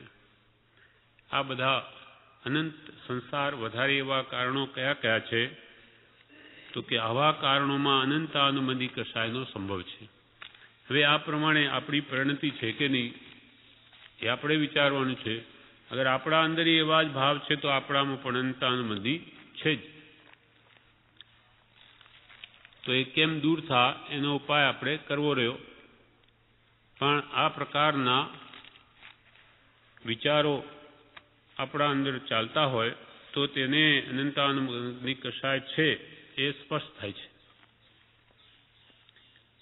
વળી પત્રાંગ 459માં કૃપાદેવે કહ્યું, કે અનંતાનુબંધી ક્રોધ, માન, માયા અને લોભ સમ્યક્ત્વ સિવાય ગયા સંભવે નહીં. અનંતાનુબંધી ક્રોધ, અનંત અનુબંધ કર્મોનો કરાવે એવા ક્રોધ, માન, માયા અને લોભ સમ્યક્ત્વ સિવાય ગયા સંભવે નહીં.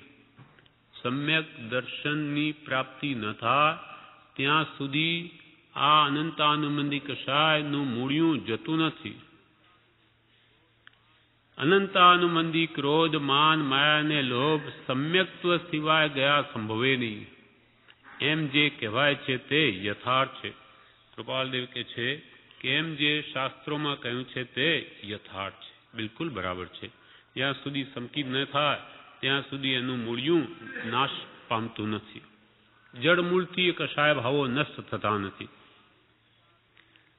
સંસારી પદાર્થોને વિશે જીવને તીવ્ર સ્નેહ વિના એવા ક્રોધ, માન, માયા અને લોભ હોય નહીં.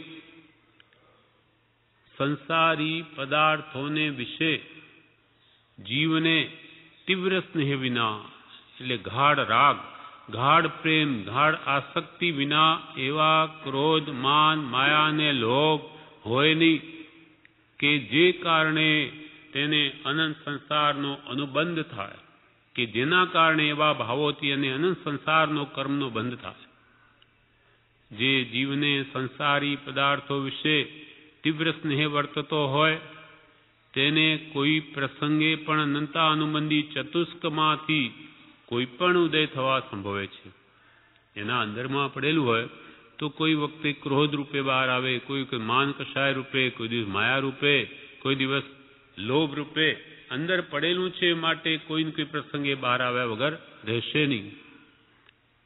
ક્રોધ, માન, માયા અને લોભ હોય નહીં કે જે કારણે તેને સંસારનો અનુબંધ થાય. જે જીવને સંસારી પદાર્થો વિશે તીવ્ર સ્નેહ વર્તતો હોય તેને કોઈ પ્રસંગે પણ અનંતાનુબંધી ચતુષ્કમાંથી, ચારેમાંથી કોઈ પણ ઉદય થવા સંભવે છે. કોઈ પણ કષાય ઉદયમાં આવવા સંભવે છે. અને જ્યાં સુધી તીવ્ર સ્નેહ તે પદાર્થોમાં હોય ત્યાં સુધી અવશ્ય પરમાર્થ માર્ગવાળો જીવ તે ન હોય. જ્યાં સુધી આવા કષાય ભાવો તીવ્ર સ્નેહ સંસારમાં પડેલો હોય ત્યાં સુધી કૃપાલ કહે છે અવશ્ય તે જીવ પરમાર્થ માર્ગ વાળો ન હોય. અને જ્યાં સુધી તીવ્ર સ્નેહ સાંસારિક પદાર્થોમાં હોય ત્યાં સુધી અવશ્ય પરમાર્થ માર્ગવાળો જીવ તે ન હોય. પરમાર્થ માર્ગનું લક્ષણ એ છે કે અપરમાર્થને ભજતા જીવ બધા પ્રકારે કાયર થયા કરે. પરમાર્થ માર્ગી એટલે આત્માર્થી જીવનું લક્ષણ શું? તો કે પરમાર્થ માર્ગનું લક્ષણ એ છે, પરમાર્થ માર્ગી પુરુષનું લક્ષણ એ છે કે જે અપરમાર્થને ભજતા તે જીવ બધા પ્રકારે કાયર થયા કરે. એટલે જ્યાં કંઈ આત્માર્થ ન હોય એવા કારણોને ભજતા એને અણગમો થાય, ગમે જ નહીં. પણ શું કરે? એવા ઉદયાધીન એવા પ્રસંગમાં રહેવું પડતું હોય પણ એને અંદરથી ગમે નહીં તો તે પરમાર્થ માર્ગી જીવ છે. પરમાર્થ માર્ગનું લક્ષણ એ છે કે અપરમાર્થને ભજતા જીવ બધા પ્રકારે કાયર થયા કરે, સુખે અથવા દુઃખે. દુઃખમાં કાયરપણું કદાપી બીજા જીવોનું પણ સંભવે છે. દુઃખમાં તો બીજા જીવો પણ કંટાળે કે આ ક્યારે જશે, પણ સુખમાં પણ કાયરપણું, તો તે ખરેખરો પરમાર્થી જીવ છે. સુખે અથવા દુઃખે તે કાયર થયા કરે અને દુઃખમાં કાયરપણું કદાપી બીજા જીવોનું પણ સંભવે છે. પણ સંસાર સુખની પ્રાપ્તિમાં પણ કાયરપણું, તે સુખનું અણગંબાપણું, નીરસપણું પરમાર્થ માર્ગી પુરુષને હોય છે. આત્માર્થી પુરુષ શ્રી રામ જેવા કે જેને ભલે ઘરમાં રાજ્ય હતું કે તીર્થંકરો કે જ્ઞાની પુરુષો એને ઘરમાં રહેવા છતાં પણ એને ગમતું નથી, ગમે તેટલું સુખ હોય. હવે તીર્થંકરો દેવતા સુખ ભોગવે એથી એમને મન કોઈ દિવસ એમ નહીં થાય કે આપણે અહીંયા રહીએ. જ્યારે કર્મોદય કેટલો વહેલો નિવર્તે ને અમે અહીંયાથી ચાલ્યા જઈએ, સ્વરૂપસ્થ થઈએ, એમાં સ્વરૂપમાં જ એમને સુખ ભાસે છે. જ્યારે ભગવાન ઋષભદેવે દીક્ષા લીધી ત્યારે ભરત મહારાજે શું કહ્યું કે ભગવાન હું આપની સાથે દીક્ષા લઈશ. મોટા પુત્ર છે ઋષભદેવના, સૌથી મોટા 100માં, પણ કે મારે આ નહીં જોઈએ રાજ્ય, કે મને આપ આપો છો પણ મારે નહીં જોઈએ. પણ ભગવાન કહે છે કે આ યુગલિયા હમણાં જ પાંસરા થયા, હમણાં જરૂર છે અને તમારે એવો ઉદય છે, માટે આ રાજ્ય સંભાળો અને એમાં તમારું હિત છે. એ ત્રિકાળ જ્ઞાની એવા ભગવાન ઋષભદેવ જાણે છે કે આ ભરત તો ઘરમાં કેવળ જ્ઞાન પ્રગટાવશે, એવી શક્તિ છે, તાકાત છે, અથવા એવાનો ઉદય છે કે એ પ્રમાણે એનું કામ થશે. એટલે ભગવાનની આજ્ઞા માન્ય કરીને ત્યાં રહે છે. એટલે ભરત કહે છે કે દીધું આપે રે ભૌતિક રાજ્ય. બહુ સમય વ્યતીત થઈ ગયો અને હજુ કેવળ જ્ઞાન થાય નહીં કે કંઈ શું કરીએ, હજુ હે ભગવાન તા ક્યારે છૂટશે. દીધું આપે રે ભૌતિક રાજ્ય, જો હવે કેવળ જ્ઞાન, ક્યારે ક્યારે રે હે પ્રભુ આપશો આ બાળકને અભાન. જાગો હે જીવો રે મોહ કરો પરો. જાગો હે જીવો રે મોહને કરો પરો એટલે દૂર કરો. ભગવાને કહે છે કે હવે ભગવાન મને આપ કેવળ જ્ઞાન ક્યારે આપશો? આ રાજ્ય તો આપ્યું, હવે આત્મરાજ્ય આપો, સ્વ સામ્રાજ્ય જેનો કોઈ કાળે નાશ નથી, શાશ્વત સ્વાધીન સુખ આપો. આ બધું પરને આધીન છે અને જેટલી સત્તા ભોગવી તેટલી જ ઉપાધિ ભોગવી પડે છે. રાજા રાજ્ય ભોગવે પણ એની ઉપાધિ પણ ક્યાં ઓછી છે. એટલે સંસારનું બધું સુખ એવું છે કે દુઃખ ગર્ભિત જ છે. એટલે સુખે અથવા દુઃખે, એટલે સુખમાં પણ કાયરપણું તે પરમાર્થ માર્ગી પુરુષને હોય છે. તે સુખનું અણગંબાપણું, નીરસપણું તે પરમાર્થ માર્ગી પુરુષને હોય છે. વિષય ભોગે આળસુ ને શૂન્ય મન વ્યવહારમાં. 5 ઇંચના વિષયો ભોગવાન તો કે બળ્યું હોય કોણ માથાકૂટ કરે, અથવા વ્યવહારના કામો હોય તો એને ગમે નહીં. વિષય ભોગે આળસુ ને શૂન્ય મન વ્યવહારમાં, એમ પ્રજ્ઞાબોધમાં કહ્યું છે. પૂજ્યપાદ સ્વામીએ સમાધિ શતકમાં કહ્યું, વ્યવહાર સૂતો મૂકે તે જાગે આત્મકાર્યમાં, ચિંતવે વ્યવહારો જે તે ઊંઘે આત્મકાર્યમાં. વ્યવહાર સૂતો મૂકે, જેને આત્મહિત કરવું હોય તે વ્યવહારના વિકલ્પ કરે નહીં. જે થવાનું તે થશે. હું કાલે મરી જાઉં તો એ કંઈ આ બધા મરી જવાના નથી, એ તો ચાલ્યા જ કરવાનો સંસાર.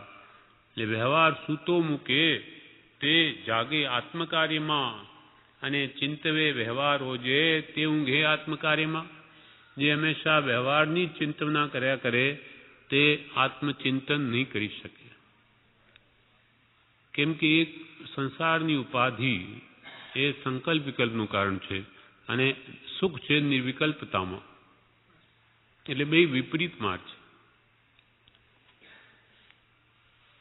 આ પ્રમાણે આ પત્રમાં કશાય સંબંધી કહ્યું, ફરી નીચે પણ કહે છે એ જ પત્રમાં, તીવ્ર પરિણામે ભય રહિતપણે જ્ઞાની પુરુષ કે સમ્યક દ્રષ્ટિ જીવને ક્રોધ, માન, માયા કે લોભ હોય નહીં. જે જ્ઞાની પુરુષ છે એને તો અનંતાનુબંધી કશાય નાશ પામી ગયા. એટલે તીવ્ર પરિણામે, અનંતાનુબંધીના પરિણામે ભય રહિતપણે જ્ઞાની પુરુષ કે સમ્યક દ્રષ્ટિ જીવને ક્રોધમાન માયા કે લોભ હોય નહીં. એને હા એના માટે જ ભોગવે. રોગ થઈ ગયો જેમ દવા લઈએ તેમ જ એની ભોગ પ્રવૃત્તિ છે. ઉદય ભોગવે સમકીતિ કરે નૂતન બંધ મહિમા જ્ઞાન વૈરાગી. આત્મજ્ઞાન અને વૈરાગના કારણે એને ક્યાંય આસક્તિ થતી નથી. જેટલો ઉદય છે તેટલી જ તેની પ્રવૃત્તિ છે. રુચિ નથી માટે બંધન પણ નથી. તીવ્ર પરિણામે ભવ ભય રહિતપણે, ભવનો જેને ભય નથી એમ કદી પ્રવૃત્તિ જ્ઞાનીની હોય નહીં સંસારમાં. ભવ ભય રહિતપણે જ્ઞાની પુરુષ કે સમ્યક દ્રષ્ટિ જીવને ક્રોધ માન માયા કે લોભ હોય નહીં. જે સંસાર અર્થે અનુબંધ કરે છે તે કરતા પરમાર્થને નામે ભ્રાંતિગત પરિણામે અસદગુરુ દેવ ધર્મને ભજે છે તે જીવને ઘણું કરી અનંતાનુબંધી ક્રોધ માન માયા લોભ થાય છે. કે જે સંસાર અર્થે અનુબંધ કરે, સંસારને માટે જે કશાય ભાવો કરે છે તે કરતા પરમાર્થને નામે, એક તો આપણે સંસારી જીવો છે એટલે સંસારમાં કંઈ પણ વ્યવહાર કે વેપારના નિમિત્તે કશાય થાય અને એક પરમાર્થના નામે કશાય કરે, એવો ઘણો મોટો તફાવત છે. જે સંસાર અર્થે અનુબંધ કરે કશાય ભાવોથી તે કરતા પરમાર્થને નામે એટલે ધર્મને નામે ભ્રાંતિગત પરિણામે આત્મભ્રાંતિથી કશાયોમાં પ્રવર્તે અને અસદગુરુ દેવ ધર્મને ભજે. સત દેવગુરુ ધર્મનો યથાર ભાન હોવાથી અસદ દેવ અસદગુરુ અસદ ધર્મને ભજે તે જીવને ઘણું કરી અનંતા અનુબંધી ક્રોધ માન માયા લોભ હોય છે. જે અસદ ગુરુને ભજે, અસદ દેવને ભજે, અસદ ધર્મને ભજે તેને મોટે ભાગે અનંતા અનુમતિ હોય છે. કારણ કે બીજી સંસારની ક્રિયાઓ ઘણું કરીને અનંત અનુબંધ કરવાવાળી નથી. સંસારના કશાય ભાવો બંધ તો કરે જ, પણ જેટલો જ્ઞાની કે દેવગુરુ ધર્મની આશાતનાથી જે અનંત અનુબંધ થાય એટલો તે મોટા ભાગે કરવાવાળી ક્રિયાઓ નથી. કારણ કે બીજી સંસારની ક્રિયાઓ ઘણું કરી અનંત અનુબંધ કરવાવાળી નથી. માત્ર અપરમાર્થને પરમાર્થ જાણી જે અનંત સંસાર વધારનારા એવા કુદેવ કુધર્મને કુગુરુ છે એને ધર્મનું રૂપ આપી માત્ર અપરમાર્થને પરમાર્થ જાણી આગ્રહે જીવ ભજ્યા કરે. તેનો પાછો આગ્રહ કે આ અમારા સદગુરુ છે, આનાથી અમારો મોક્ષ છે, આ જ દેવ છે અને આ અમે માનીએ છીએ તે ધર્મ છે. માત્ર પરમાર્થને પરમાર્થ જાણી આગ્રહે જીવ ભજ્યા કરે તે પરમાર્થ જ્ઞાની એવા પુરુષ પ્રત્યે, દેવ પ્રત્યે, ધર્મ પ્રત્યે નિરાદર છે એમ કહેવામાં ઘણું કરી યથાર્થ છે. જે પોતાનો આગ્રહ રાખે દેવગુરુ કુદેવ કુદગુરુ કુધર્મનો, એને કે બીજી રીતે એને સદદેવ સદધર્મ સદગુરુ પ્રત્યે અનાદર ભાવ છે, ઉપેક્ષા ભાવ છે. તે પરમાર્થ જ્ઞાની એવા પુરુષ પ્રત્યે, આત્મજ્ઞાની પુરુષ પ્રત્યે એવા જીવને, મિથ્યાગ્રહવાળા જીવને એ પુરુષ જ્ઞાની પ્રત્યે કે દેવ પ્રત્યે કે ધર્મ પ્રત્યે નિરાદર છે એમ કહેવામાં ઘણું કરી યથાર્થ છે. કુદેવ કુગુરુ ધર્મનો જેને આદર છે તેને આ બાજુ સત્પુરુષ પ્રત્યે નિરાદર જ છે. પ્રત્યેક સદગુરુ યોગમાં વર્તે દ્રષ્ટિ વિમુખ અસદગુરુને દ્રઢ કરે નિજ માનાર્થે મુખ્ય. તે જીવ સદગુરુ દેવ ધર્મ પ્રત્યે અસદગુરુવાદિકના આગ્રહથી, માઠા બોધથી, આશાતનાએ, ઉપેક્ષાએ પ્રવર્તે એવો સંભવ છે. ખોટા ગુરુનો આગ્રહ થઈ ગયો હોય એ પછી સદદેવ સદગુરુ સદધર્મ પ્રત્યે અસદગુરુવાદિકના આગ્રહથી, ખોટા ગુરુઓના આગ્રહથી, એમનો માઠા બોધથી આશાતનાએ પ્રવર્તે જ્ઞાનીઓની કે એમની ઉપેક્ષાએ પ્રવર્તે એવો સંભવ છે. તેમજ તે માઠા સંગથી તેની સંસાર વાસના પરિચ્છેદ નહીં થતી હોવા છતાં તે પરિચ્છેદ માની પરમાર્થ પ્રત્યે ઉપેક્ષક રહે છે એ જ અનંતાનુબંધી ક્રોધ, માન, માયા, લોભનો આકાર છે. એવા કુગુરુના માઠા સંગથી પોતાની સંસાર વાસનાનો કોઈ કાળે પરિચ્છેદ નહીં થાય, નાશ નહીં થાય, પણ આવા એ લોકોના નિમિત્તે જ્ઞાનીઓની આશ્રયાતના કરવાથી એનો અનંત સંસાર વધી જાય. પોતાનો સંસાર કુગુરુ આશ્રય ઘટવો તો દૂર રહ્યો, પણ વધી જાય. તેમજ તે માઠા સંગથી, કુદેવ કુગુરુ કુધર્મના સંગથી તેની સંસાર વાસનાનો પરિચ્છેદ નહીં થાય, નહીં થતી હોવા છતાં તે પરિચ્છેદ માની કે આનાથી જ મારું કલ્યાણ થશે, સંસાર વાસના જશે એમ માની પરમાર્થ પ્રત્યે ઉપેક્ષા રહે. જ્ઞાની હોવા છતાં એના સન્મુખ જાય નહીં. પરમાર્થ પ્રત્યે ઉપેક્ષક રહે એ જ અનંતાનુબંધી ક્રોધ, માન, માયા, લોભનો આકાર છે. સત્પુરુષ હોવા છતાં તેનાથી વિમુખ વર્તે અને અસદગુરુને દ્રઢ કરે એ જ અનંત સંસાર વધવાનું કારણ છે. વળી એક ઠેકાણે જણાવે છે,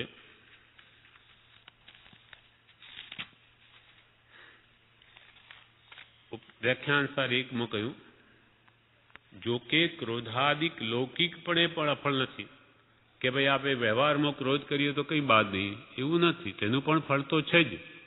જો કે ક્રોધાદિ ભાવ લૌકિકપણે પણ અફળ નથી, પરંતુ વિતરાગે પ્રરૂપેલ વિતરાગ જ્ઞાન અથવા મોક્ષ ધર્મ અથવા તો સદ્ધર્મ તેનું ખંડન અથવા તે પ્રત્યે ક્રોધાદિ ભાવ તીવ્ર મંદાદિ જેવે ભાવે હોય તેવે ભાવે અનંતાનુબંધી કશાયથી બંધ થઈ અનંત એવા સંસારની વૃદ્ધિ થાય છે.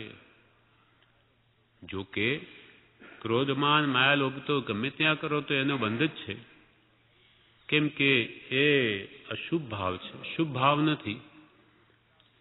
પરંતુ વિતરાગે પ્રરૂપેલ જે વિતરાગ વિજ્ઞાન છે કે મોક્ષ માર્ગ છે કે સત ધર્મ છે, અહિંસા પરમો ધર્મ, તેનું ખંડન કરે એટલે ઉત્સૂત્ર પ્રપણા કરે. તે પ્રત્યે ક્રોધાદિ ભાવ સદદેવ ગુરુ પ્રત્યે રાખે, તીવ્ર કે મંદ જેવા ભાવે હોય તેવા ભાવે તેને અનંત આનુબંધી કશાયથી બંધ થઈ અનંત એવા સંસારની વૃદ્ધિ થાય છે. એક વાર કોઈ સાધ્વીને કોઢનો રોગ થઈ ગયો. કોઢ એટલે કોઈએ પૂછ્યું કે કેમ થયો આટલો આ કોઢ તમને, કે કયા કારણે એવું કંઈ? તો કે મને કે વિચારતા લાગે છે કે આ ગરમ પાણીને લઈને થયું છે. આ ભગવાને કે ગરમ પાણીનો ઉપદેશ આપ્યો ને એને લઈને થયું. હા, ઉત્સૂત્ર પ્રજ્ઞા કરી. હા, એટલે એને લઈને બીજી સાધ્વીઓની મનમાં થયું કે ઓ ગરમ પાણીથી આવા રોગ થાય છે. કેટલા એના મનમાં વિક્ષેપ કરી દીધો. પણ એક સાધ્વી એવી કે ભગવાન તીર્થંકરોએ કહ્યું આમાં કોઈ દિવસ ભૂલ હોય જ નહીં. એ તો ઉડતું શરીરને શુદ્ધ કરે, મનને પણ શુદ્ધ કરે, વિકાર રહિત એમાં અનેક ગુણો રહેલા છે, માટે ભગવાને આ ઉપદેશ્યું. એમ કરીને આ તારું કહેવું બિલકુલ ખોટું છે. એ ભગવાન આવું કોઈ દિવસ કરે જ નહીં.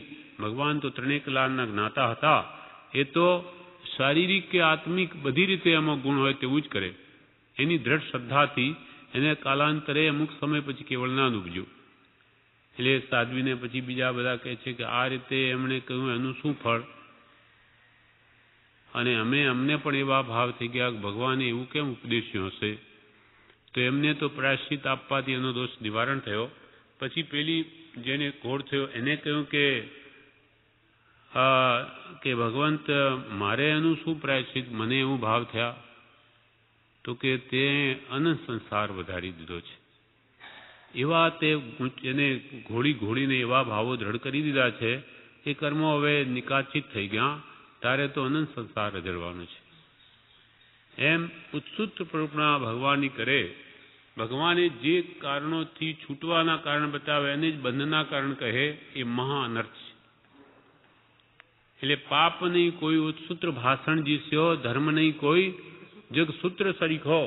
ભગવંતે જે શાસ્ત્રમાં કે એના જેવો કોઈ ધર્મ નથી અને એની આજ્ઞાથી વિરુદ્ધ વર્તું એના જેવો બીજો કોઈ અધર્મ નથી.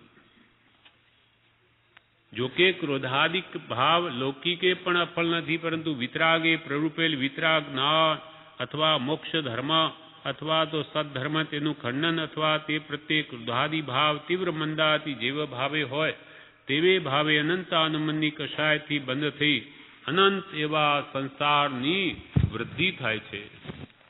માટે કષાય ભાવો કોઈ રીતે પણ કર્તવ્ય નથી. હવે આગળ એ પત્ર, જે કષાય પરિણામથી અનંત સંસારનો સંબંધ થાય તે કષાય પરિણામને જીન પ્રવચનમાં અનંતાનવંદી સંજ્ઞા કહી છે. જે કષાયમાં તન્મયપણે અપ્રસ્થ માઠા ભાવે તીવ્ર ઉપયોગે આત્માની પ્રવૃત્તિ છે ત્યાં અનંતાનંદીનો સંભવ છે. અને મુખ્ય કરીને અહીં કહ્યા છે તે સ્થાન કે તે કષાયનો વિશેષ સંભવ છે. કયા કયા સ્થાને જે બીજા પત્રોમાં કહ્યા તે જ સદદેવ સદગુરુ અને સદધર્મનો જે પ્રકારે દ્રોહ થાય, સાચા દેવગુરુને ધર્મનો જે પ્રકારે દ્રોહ થાય, વિરોધ થાય, એના પ્રત્યે અનિષ્ટ ચિંતવન કરે, અવજ્ઞા થાય, આમની આશાતના થાય તથા વિમુખ ભાવ થાય, એ આદિ પ્રવૃત્તિથી તેમજ અસત દેવ અસદગુરુ તથા અસત ધર્મનો જે પ્રકારે આગ્રહ થાય તે સંબંધી કૃતકૃત્યતા માન્ય થાય. કુગુરુને માને અને એમાં પોતાને પાછો ધન્ય માને કે મને આવા ગુરુ મળી ગયા, એમ તે સંબંધી કૃતકૃત્યતા માન્ય થાય. એ આદિ પ્રવૃત્તિથી પ્રવર્તતા અનંતાનુબંધી કષાય સંભવે છે. અથવા જ્ઞાનીના વચનમાં સ્ત્રી પુત્રાદિ ભાવોને જે મર્યાદા પછી છતાં નિર્ધ્વંસ પરિણામ કહ્યા છે. અથવા સ્ત્રી પુત્રાદિ ઉંમર થયે એ ભાવોને જે મર્યાદા પછી પણ ઈચ્છે, વૃદ્ધ થઈ ગયો છતાં સ્ત્રી પુત્રાદિને છે તેને નિર્ધ્વંસ પરિણામ કહ્યા છે, ઘાતકી પરિણામ કહ્યા છે. તે પરિણામે પ્રવર્તતા પણ અનંતાનુબંધી હોવા યોગ્ય છે. સંક્ષેપમાં અનંતાનુબંધી કષાયની વ્યાખ્યા એ પ્રમાણે જણાય છે. નાની પુરુષનો દ્રોહ થાય. કુલ બાલક મુનિ હતા, એને પોતાના ગુરુનો દ્રોહ કર્યો. ગુરુ એની દ્રષ્ટિ ખરાબ હતી, એટલે કે તું આવું મલિન ભાવ રાખમાં. તે એને થયું કે આ ગુરુ જ મને વારંવાર આડા આવે છે, એટલે એમને જ મારી નાખું, પછી મારે જેમ પ્રવર્તો પ્રવર્તા. એટલે એકવાર તીર્થ ઉપરથી ઘડ ઉપરથી નીચે ઉતરતા પાછળથી પોતે મોટો પથ્થર ગબડાવ્યો, પણ ગુરુ તો જ્ઞાની ખસી ગયા. એને ખ્યાલ આવ્યો કે આ એની એવી દૃઢ દ્રષ્ટિ છે, માટે એને ગુરુએ જે ભાવી હતું એટલે એના મુખમાંથી નીકળ્યું કે તારું સ્ત્રીથી પતન થશે. એમ જ થયું. એમ નાની ગુરુ પોતાના ગુરુનો એની અવજ્ઞા ઈચ્છી તો એનું એ દુર્ગતિમાં ગયો. જેની દ્રોહ થાય, અવજ્ઞા થાય, અશાતના થાય, અનાદર થાય. પાલનપુરમાં પ્રવેશી આવેલા ત્યાં રાણકપુરજીની પંચતીર્થી કરીને, ત્યારે કે અમે ક્યાં ગયા, પંચતીર્થી કરી આવ્યા. ત્યારે સ્થાનકવાસીના ઉપરી પિતાંબરદાસ હતા ત્યાં, તે આવીને પ્રભુશ્રી કહે કે આ તમે વળી તીર્થ તો 4 જ કયા, સાધુ સાધ્વી શ્રાવક શ્રાવિકા, તમે 5મું તીર્થ ક્યાંથી લાવ્યા? રાણકપુર તીર્થ વળી. અને આવી રીતે તમારા જેવા સાધુઓ વર્તશે તો બીજા શ્રાવકોનું શું સ્થિતિ થશે? બહુ બોલ્યા, ખૂબ બોલ્યા. પ્રભુ સીધો શાંત, કંઈ નહીં બોલ્યા. રાત્રે એમને ખૂબ વિચાર થાય છે કે ઓહો, આ કેવા મહાત્મા કે એક શબ્દ પણ એને મને સામે કહ્યો નહીં. હું એમને કેટલો બધો ક્રોધાવેશમાં મેં બહુ આશાતના કરી છે. એટલે બીજે દિવસે એમને માફી માંગી ગયા. જેમ કૃપાલદેવને ગટોર ભાઈએ ખંભાતમાં ખૂબ મોપત્તિ માટે ખૂબ આગ્રહ કર્યો વડવામાં, પણ પોતે સમતાએ બધું સહન કર્યું.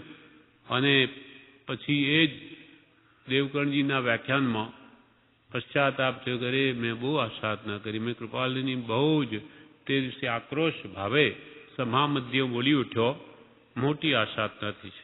ત્યાં ખૂબ રડ્યા અને એ પાપ બધું ધોઈ નાખ્યું.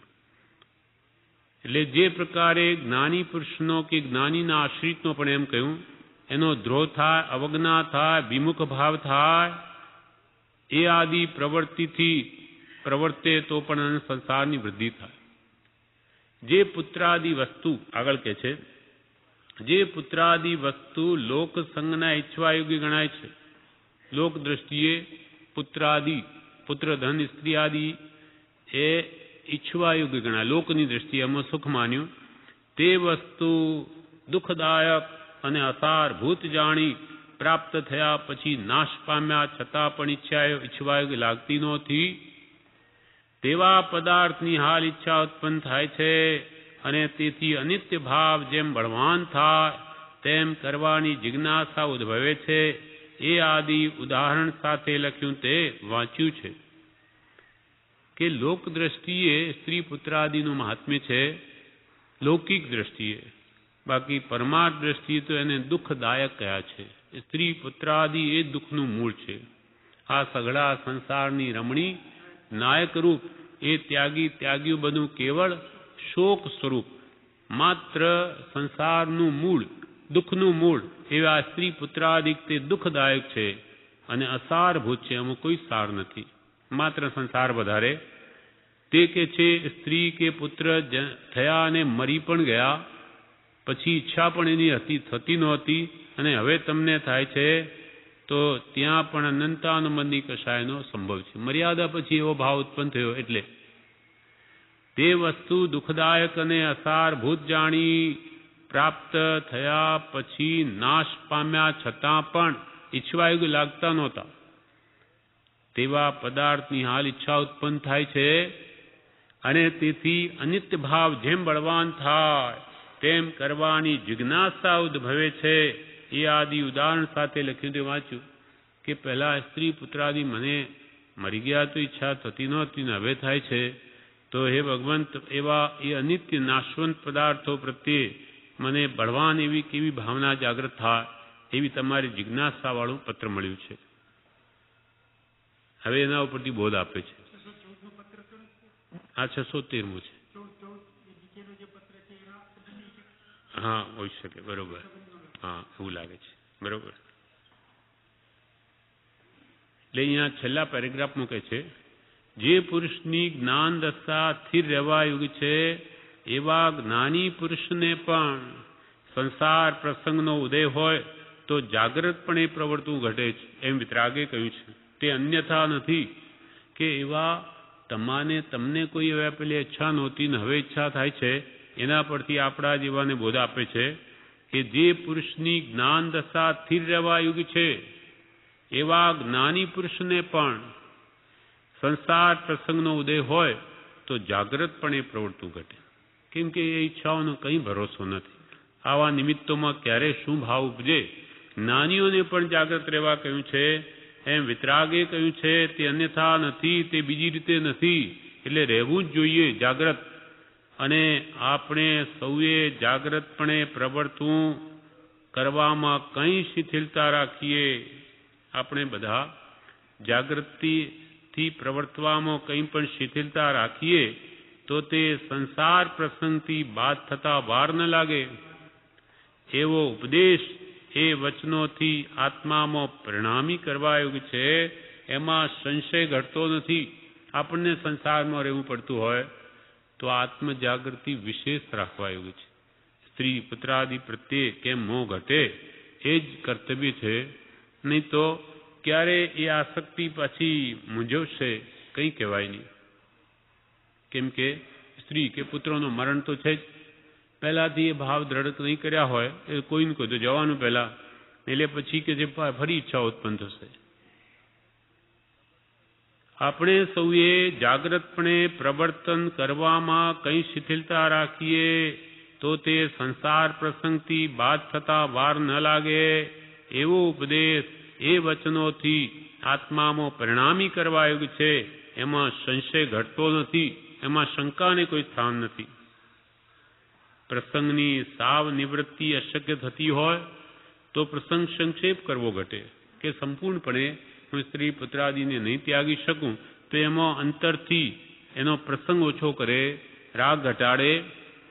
પ્રસંગની સાવ નિવૃત્તિ અશક્ય થતી હોય તો પ્રસંગ સંક્ષેપ કરવો ઘટે અને ક્રમે કરીને સાવ નિવૃત્તિરૂપ પરિણામ માણવું ઘટે. ક્રમે કરીને તો સાવ એનાથી નિવૃત્ત થવું જ યોગ્ય છે. એ મુમુક્ષુ પુરુષનો ભૂમિકા ધર્મ છે.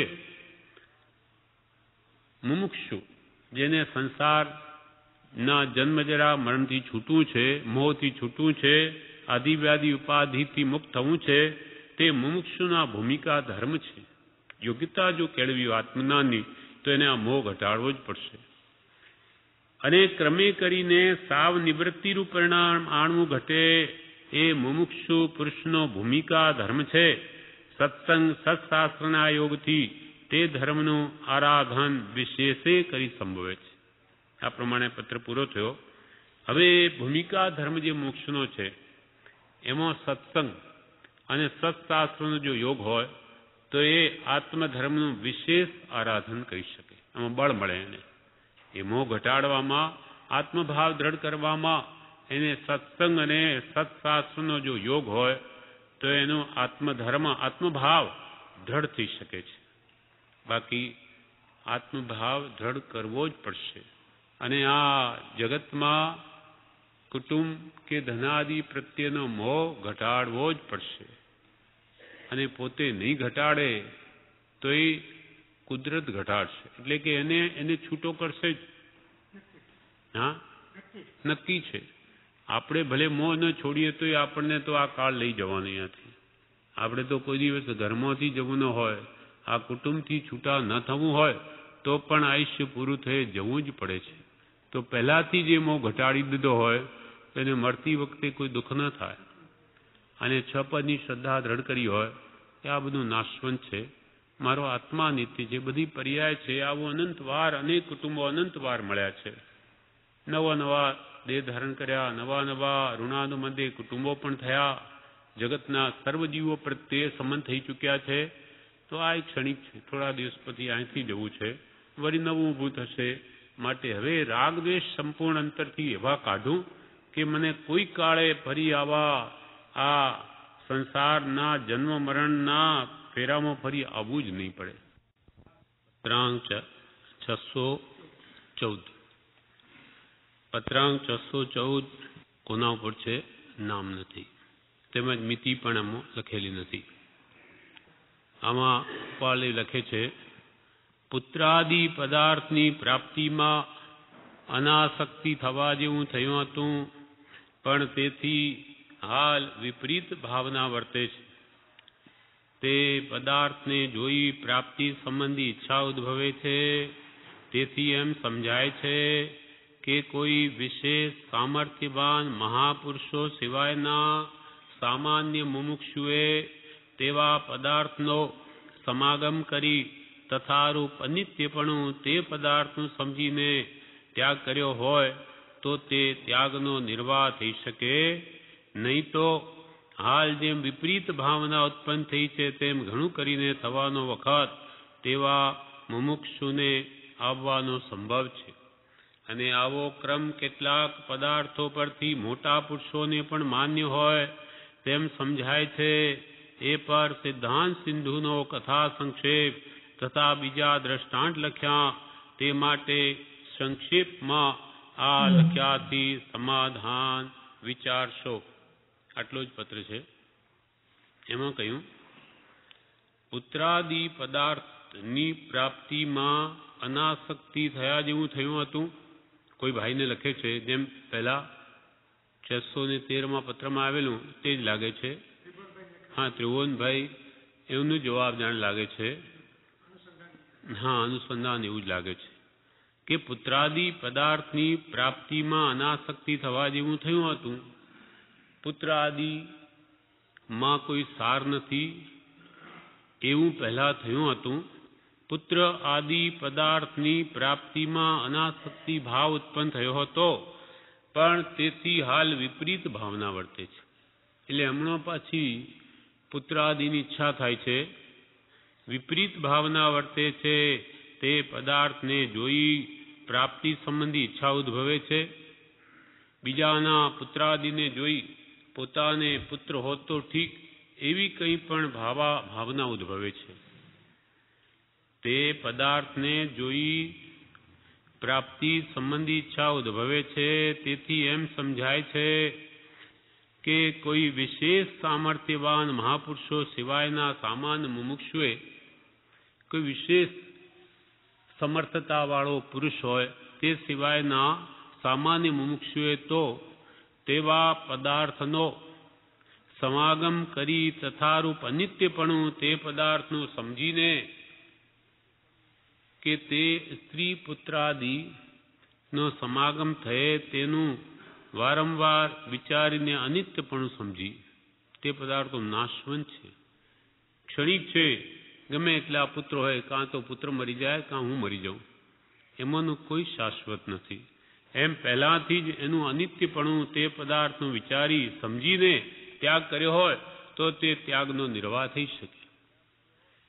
એટલે જે કંઈ પણ ઋણાનુબંધે સંબંધ થઈ આવ્યા છે એ નાશવંત છે, એનો સંબંધ શાશ્વત રહેવાનો નથી. એ પહેલાથી વારંવાર વિચારીને દ્રઢ કરી લેવું તો તેનો વિયોગ થયે ચિંતા કે શોક વગેરે નહીં થાય. તથારૂપ અનિત્યપણું તે પદાર્થનું સમજીને ત્યાગ કર્યો હોય તો તે ત્યાગનો નિર્વાહ થઈ શકે. સમજણપૂર્વકનો ત્યાગ હોય તો તે ટકી શકે છે. નહીં તો હાલ જેમ વિપરીત ભાવના ઉત્પન્ન થઈ છે તેમ ઘણું કરીને થવાનો વખત તેવા મોક્ષને આવવાનો સંભવ છે. વિચારપૂર્વક તે પદાર્થનું અનિત્યપણું, અસારપણું, અશરણપણું એ બધું વિચારીને ત્યાગ કર્યો હોય તો ફરી તે પદાર્થની ઈચ્છા ઉત્પન્ન નહીં થાય. નહીં તો સામાન્ય મુમુક્ષુને આ જેમ હમણાં એમને થઈ તેમ થવાનો સંભવ છે. અને આવો ક્રમ કેટલાક પ્રસંગો પરથી મોટા પુરુષોને પણ માન્ય હોય તેમ સમજાય છે કે પદાર્થનું સ્વરૂપ વિચારીને તેનો ત્યાગ કરવો એ મોટા પુરુષોને પણ આ વાત માન્ય હોય તેમ સમજાય છે. અને આવો ક્રમ એટલે કે સમજણપૂર્વકનો ત્યાગ કરવો એ ક્રમ કેટલાક પ્રસંગો પરથી મોટા પુરુષોને પણ માન્ય હોય તેમ સમજાય છે. એ પર સિદ્ધાંત સિંધુનો કથા સંક્ષેપ તથા બીજા દ્રષ્ટાંત લખ્યા, તે માટે સંક્ષેપમાં આ લખ્યાથી સમાધાન વિચારશું. એટલે એમણે કે સિદ્ધાંત સિંધુ કોઈ પુસ્તક હશે તેમાંથી કથા સંક્ષેપ લખ્યો અને પુષ્ટિ આપવાને આ વાતને, અને બીજા દ્રષ્ટાંત પર તમે આ માટે લખ્યા તેનું સમાધાન આ પ્રકારે છે કે વિચારીને કોઈ પણ પદાર્થનો ત્યાગ કરવો કે ફરી તેનું ગ્રહણ કરવાનો ભાવ ઉપજે નહીં. એ પર સિદ્ધાંત સિંધુનો તથા સંક્ષેપ તથા બીજા દ્રષ્ટાંત લખ્યા, તે માટે સંક્ષેપમાં આ લખ્યાથી સમાધાન વિચારશો. આ મેં જે લખ્યું છે એ જ એનું સમાધાન છે એમ વિચારશો. આ પ્રમાણે આ પત્ર પૂરો થયો.